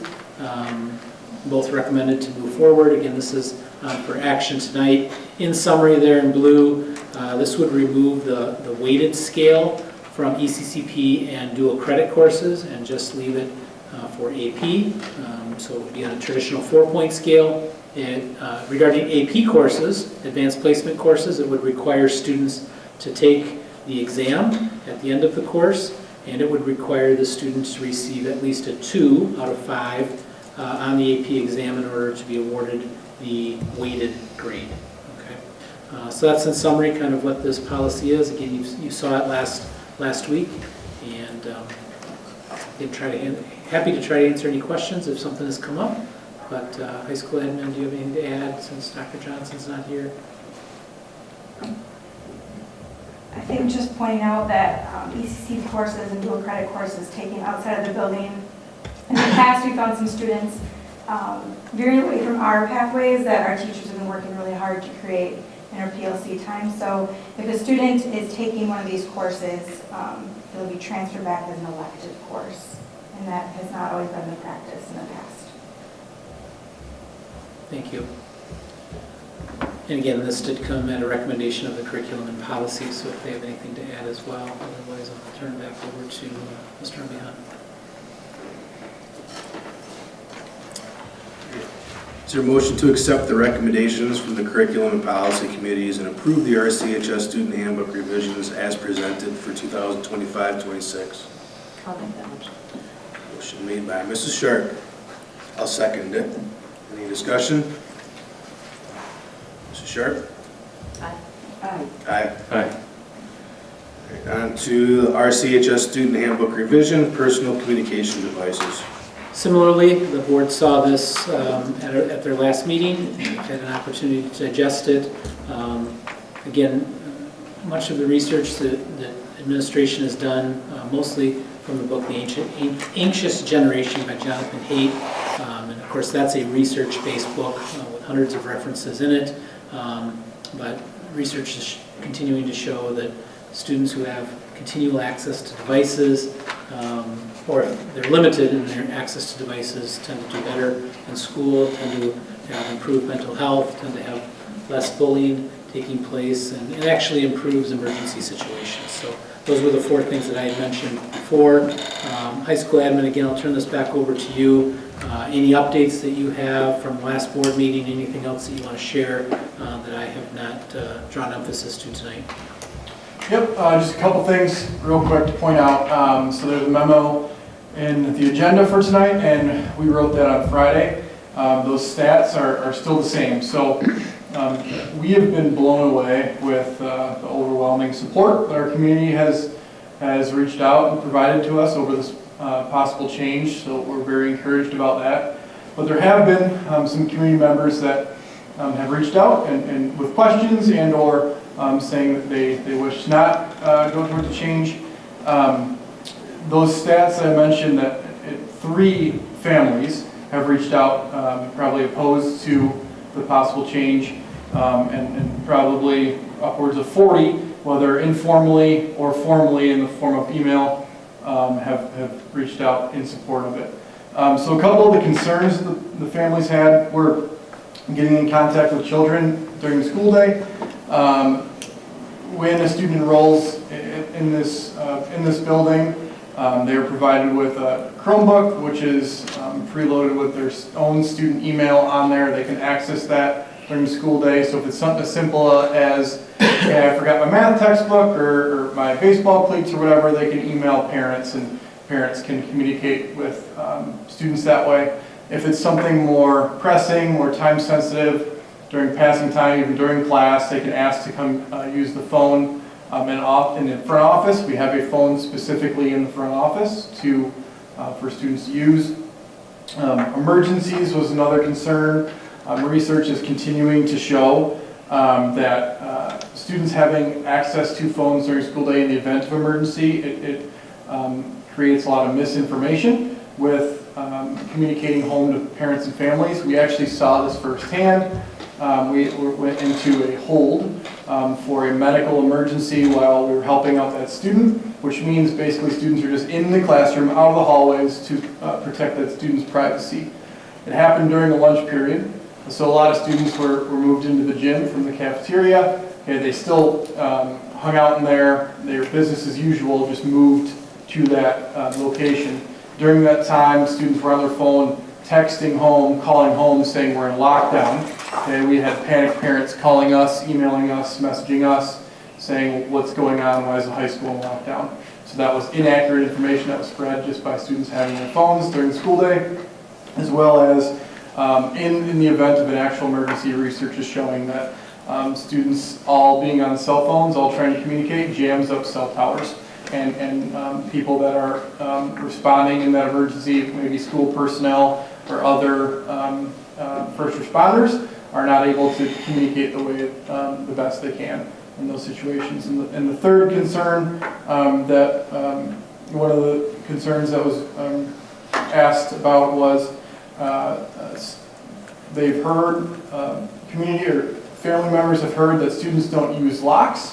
Okay, so they're concerned about theft in the building. We have very minimal theft in this building as is, but locks can be purchased in the front office for $5. Once a student purchases their lock, they keep it forever.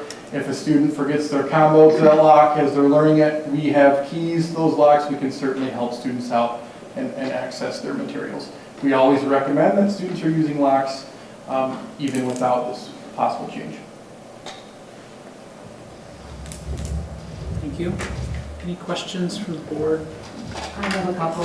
I think the last time that you guys had talked, you had said that you had met with student council and they had some concerns or questions.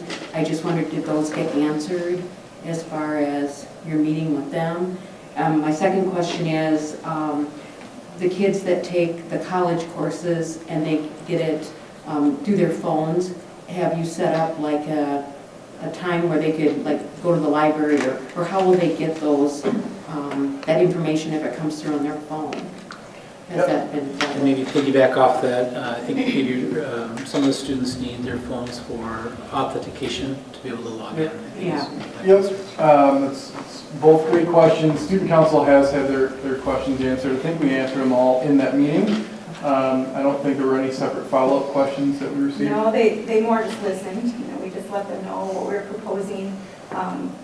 The question I recall is, how are you going to enforce this? And so we've met and made a plan, how we're going to communicate this out with students because they're not used to it. And we'll have a meeting with students right away at the first day of school. We typically do that just to talk about things we need to highlight. So we do have a plan to ensure that it is enforced and everybody's on board along with the staff. Yep, and the second question there, that exact same question, we understand that may be a concern. We've sent an email to our IT department, and they are currently researching ways on how to get around students having their cell phones to multi-factor authenticate in different programs. It may come down to us calling the different colleges or universities, explaining the situation. This is probably not a situation that is unique to us. So what I imagine is happening is different colleges or universities are exploring, as well as these programs, are exploring ways to avoid phone use to authenticate. So our IT department is looking in to see if Chromebooks have that capacity as we speak. Not right now, probably tomorrow morning. Okay, thank you.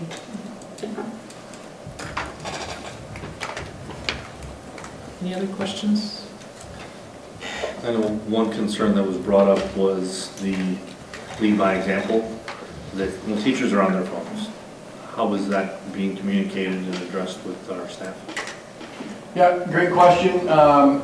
We understand that there may be a need from time to time for staff to be on their phone, but for professional use, right? We're going to lead by example. Unfortunately, I have to carry 2 phones during the school day. It's not ideal, but it's the world that I live in terms of, overseeing and helping manage this building, right? There are things that come up, emergent situations that people need to find me, whether I'm in a classroom observing, whether I'm handling discipline issue, or whatever it is, that contact needs to be quick. As well as the staff members, if there is an emergent situation, and we use different apps to get a hold of our staff, as well as email, they might not always be in their physical classroom, so they might have their phones on them. Okay, so there still might be those professional avenues that they will be using their phones that we don't expect that to change, but we have heard of staff members maybe using their phone just to answer some text, family things, whatever is going on. So we're going to communicate the expectations early on in that pre-week with in-service training, right, to try to curb that, because we do want to model for our students. So it's a valid concern, but we've been working on ways, and overall, I think our staff is very good about it. I think these concerns that I mentioned and that were brought forth are very few and far between, but they certainly do happen. We do want to cut down on that to improve everything in our building. I'm going to just piggyback off this a little bit, but I think it's important to note that, Hate's research in the anxious generation is that improved academic achievement, okay? And so if teachers' use of cell phones or teachers' use of anything that impedes academic achievement, that needs to be addressed, right? Whether it's the way they dress, the way they talk, or whether they're on their phone. That needs to be addressed at a professional level. But also that cell phones are shown to be harmful for the brain development of adolescents. Okay, so much like we have laws centered around when an adult can take an alcoholic beverage for similar reasons, the research is showing that this is harmful to the development of the prefrontal cortex of adolescents. And so it isn't the same playing field as what we're trying to protect these students from. Do they have to have professional expectations and adhere to those? Absolutely. But it isn't a complete ban on no one in the school district from bell to bell can have a cell phone for some of those other reasons as well. I just think that's important to point out. Anything to add to that? I know you've done more research than I have on it. Yeah, not necessarily that. One thing I just want to highlight that there could be, there will be likely students with accommodations in their IEPs that allow them for different medical reasons. What's documented and on file and with our school nurse, she will approve those. It's a very small percentage of students, probably less than 3 individuals, but I just want to put that out there that we're very aware that those students will need those accommodations and fully support them having their cell phones because of medical reasons. Yeah, a lot of those would be like continuous glucose monitoring, those kinds of things, alerts that would come through. Anything else from board members? Okay, thank you. Mr. Alejandro.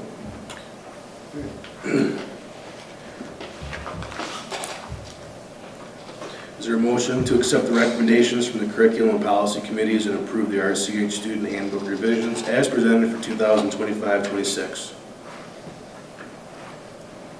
I'll make the motion. Is there a second? I'll second. Seconded by Mrs. Sharp. Discussion? Aye. Aye. Aye. Aye. Just want to say thank you to everybody who did the research and spending the time getting all that information and data from the families and the students, and did a great job. All right. Now, the interview and appointment of board member for area number 3 East. Okay, so in early June, we had a board member resign. I originally had in the memo that it was Robin Dickman. That position has since been filled. The resignation on June 9th was from Lee Van Landite for Area 1 East. The board then subsequently approved a timeline. That deadline for applicants to apply was last Friday. That deadline is since gone. We've had one applicant apply for that position. They meet the criteria that they need to be met. So this first part of this is the interviews, okay, of the board members. Again, we have one. Tiffany Thompson is here tonight. Board members should have paper copies of the interview questions that we will ask. And then the second part of the agenda item is after the interviews are done, the board essentially will have 2 options. They could, one, postpone, possibly in an effort to get additional candidates, or they could proceed and they could take a vote stating the candidate that they are choosing. Okay, it's not necessarily a motion to choosing the candidate. Again, we've had one, and then if the majority of the, one candidate gets the majority of the votes, then they would be appointed to the board, and we would move from there.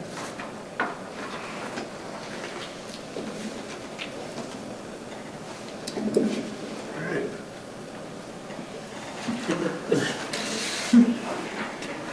I come to the podium. Ms. Thompson, I'm not sure if the student council left the speaker on. If it's green, great. If it's red, please push the button. Okay, it is green. All right, well, good evening, and thank you for your interest in serving on the Richland School District Board of Education. Truly do appreciate your willingness to support public education and to give your time and talents to our district. So tonight, it's a little formal but informal, so we're just going to do a round robin. We have 5 questions. I'll start with the first one, and then I'll go on to Mr. Bailey, Mrs. Sharp, Ms. Troxel, then back to me. So basically, as we ask a question, just invite you to answer it as thoughtfully and concisely as you can. Okay.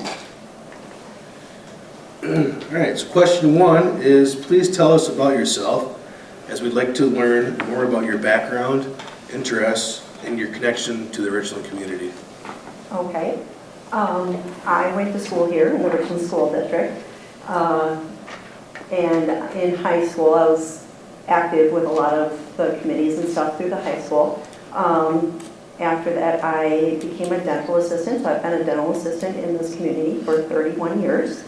Along with that, I have furthered my career with different things where I have become an OSHA instructor. So I take care of like bloodborne pathogens and all of that stuff within the dental community and hospital settings. I also have become a CPR instructor, so I can certify people in CPR, just different things like that that I've been interested in. I am also currently on the Richland Township Board, so I am a board member there. I'm a supervisor with that. So I do have some board experience with that. Some other things I'm on the National Dental Assistance Board. So I help make policies and review tests and things like that for dental assistants that want to become certified. Different things like that. As far as the community here, I know some of you guys, I don't know all of you guys, but I do like to get out and meet more people, talk to people, do talk to a lot of people through the day while we're working and stuff. But that's just a little bit about myself. So serving on the Board of Education requires time, dedication, and commitment to students in the community. Why are you interested in this position, and do you see this as a long-term commitment?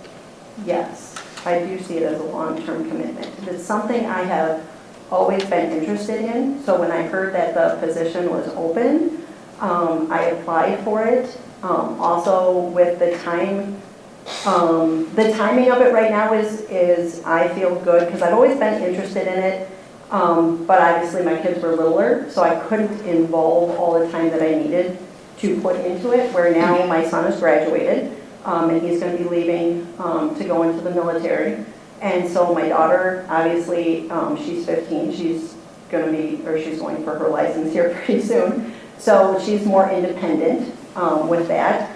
And so I do feel I have more time that, yes, I can devote to education and kids, and I feel that that's a very important aspect with the three that were here, the different things they were saying about, kids is the important role.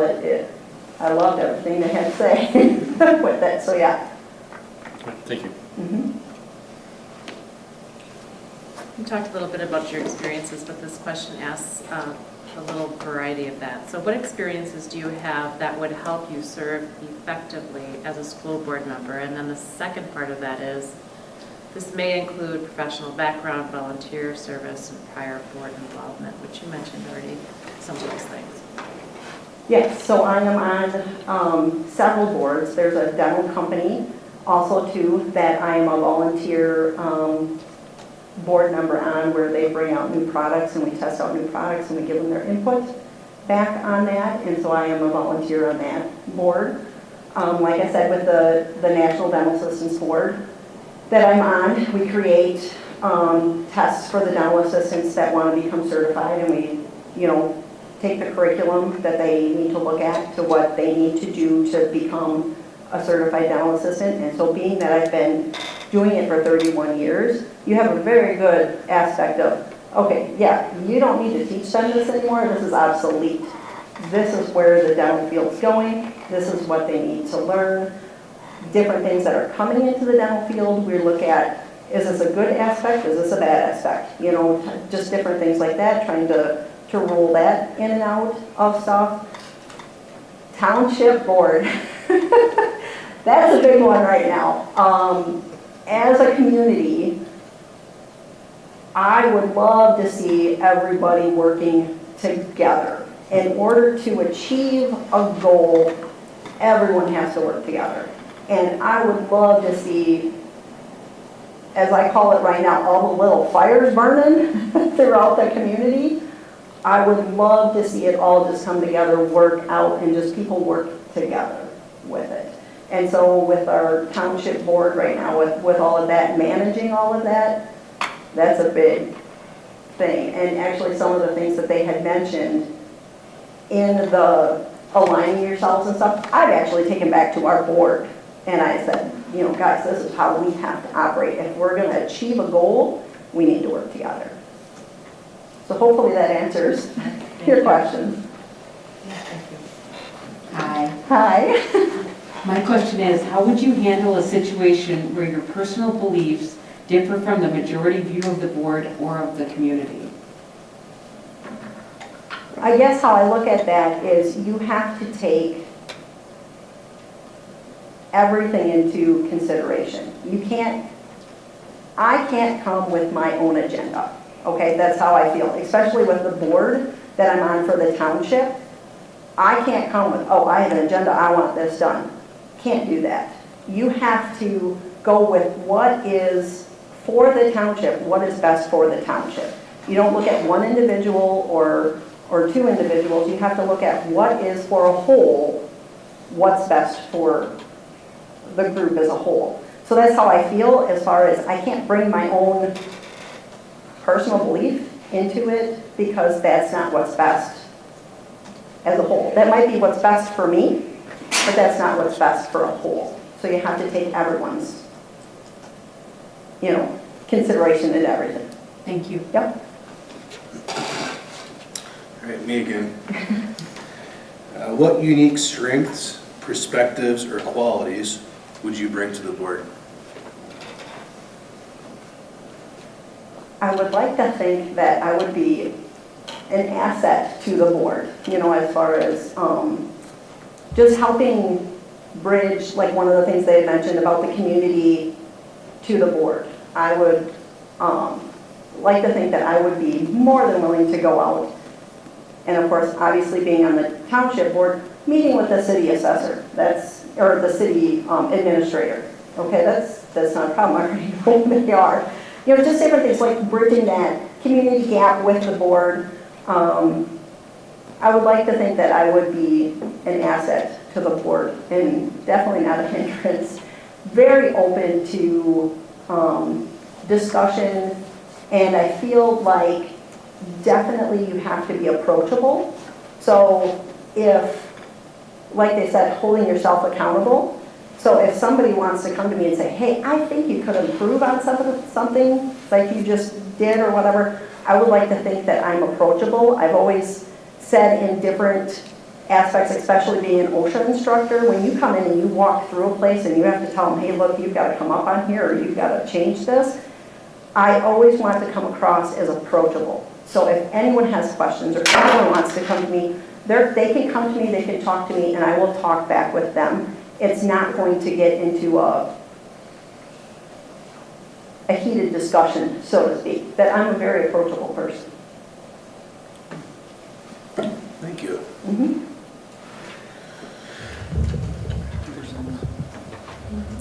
There's one more. Last one. I'm sorry. Aaron can't count, it's okay. It was on the other page. What key issues do you believe schools, educators, or students are currently facing?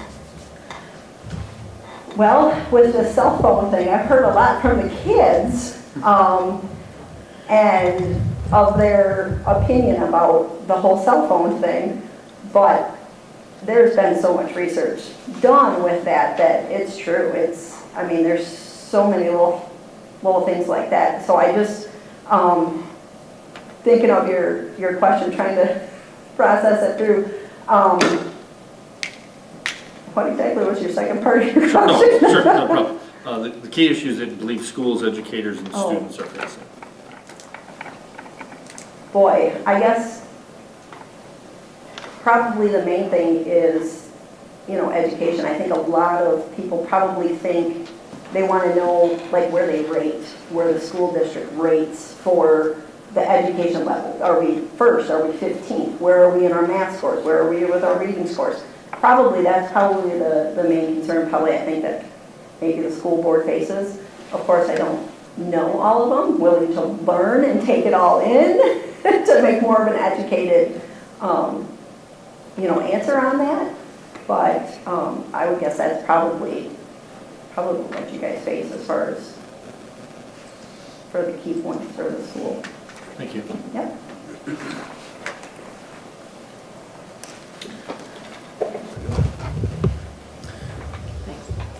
Thank you so much. Yes, you're free to sit back down. All right, Thank you. Okay, so as I mentioned earlier, the board has just essentially two choices. Make a motion to postpone if that agenda goes through, or to take a vote and select who they would like to see appointed to fill the vacant Area 3 East seat. Turn that over to the board president for direction.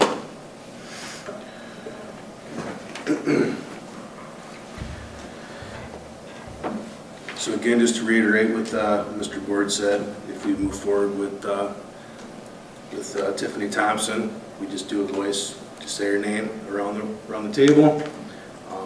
But prior to that, I just want to be sure that nobody on the board wants us to make a motion to postpone to get any more candidates prior to our, was it 90 days? Yes. Everybody good? Okay. So, Mr. Bailey, we're going to kick this off to you. Aye. State your name. State your name. Scott Bailey. No, Tiffany Thompson. Or the candidate of your choice. I agree to electing Tiffany Thompson to the board. Tiffany Thompson. I agree to bring on Tiffany Thompson. Okay. Tiffany Thompson, congratulations. Well, Which is next?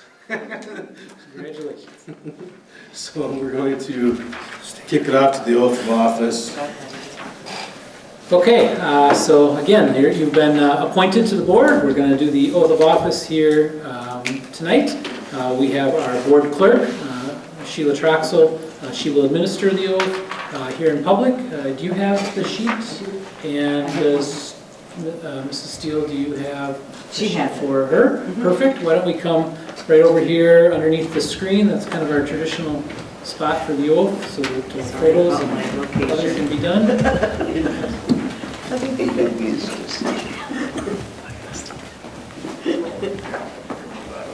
Everybody's so shy. No. I'm right here.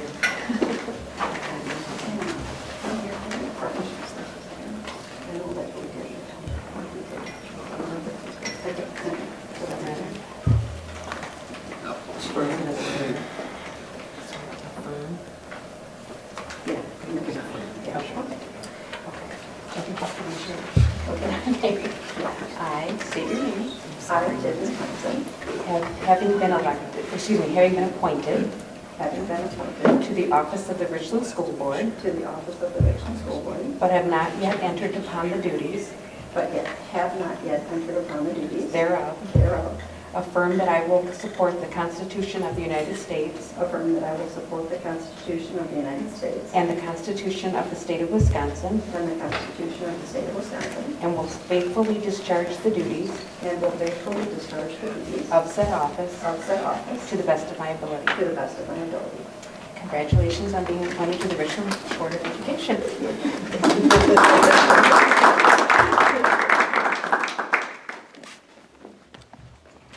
Congratulations once again. Yes, congratulations. All right. Is there a motion to adjourn? I'll make that motion. Motion made by Ms. Troxel. Is there a second? I will second that. Second by Mrs. Sharp. Discussion? Mrs. Sharp? Aye. Aye. Aye. Aye. Thank you.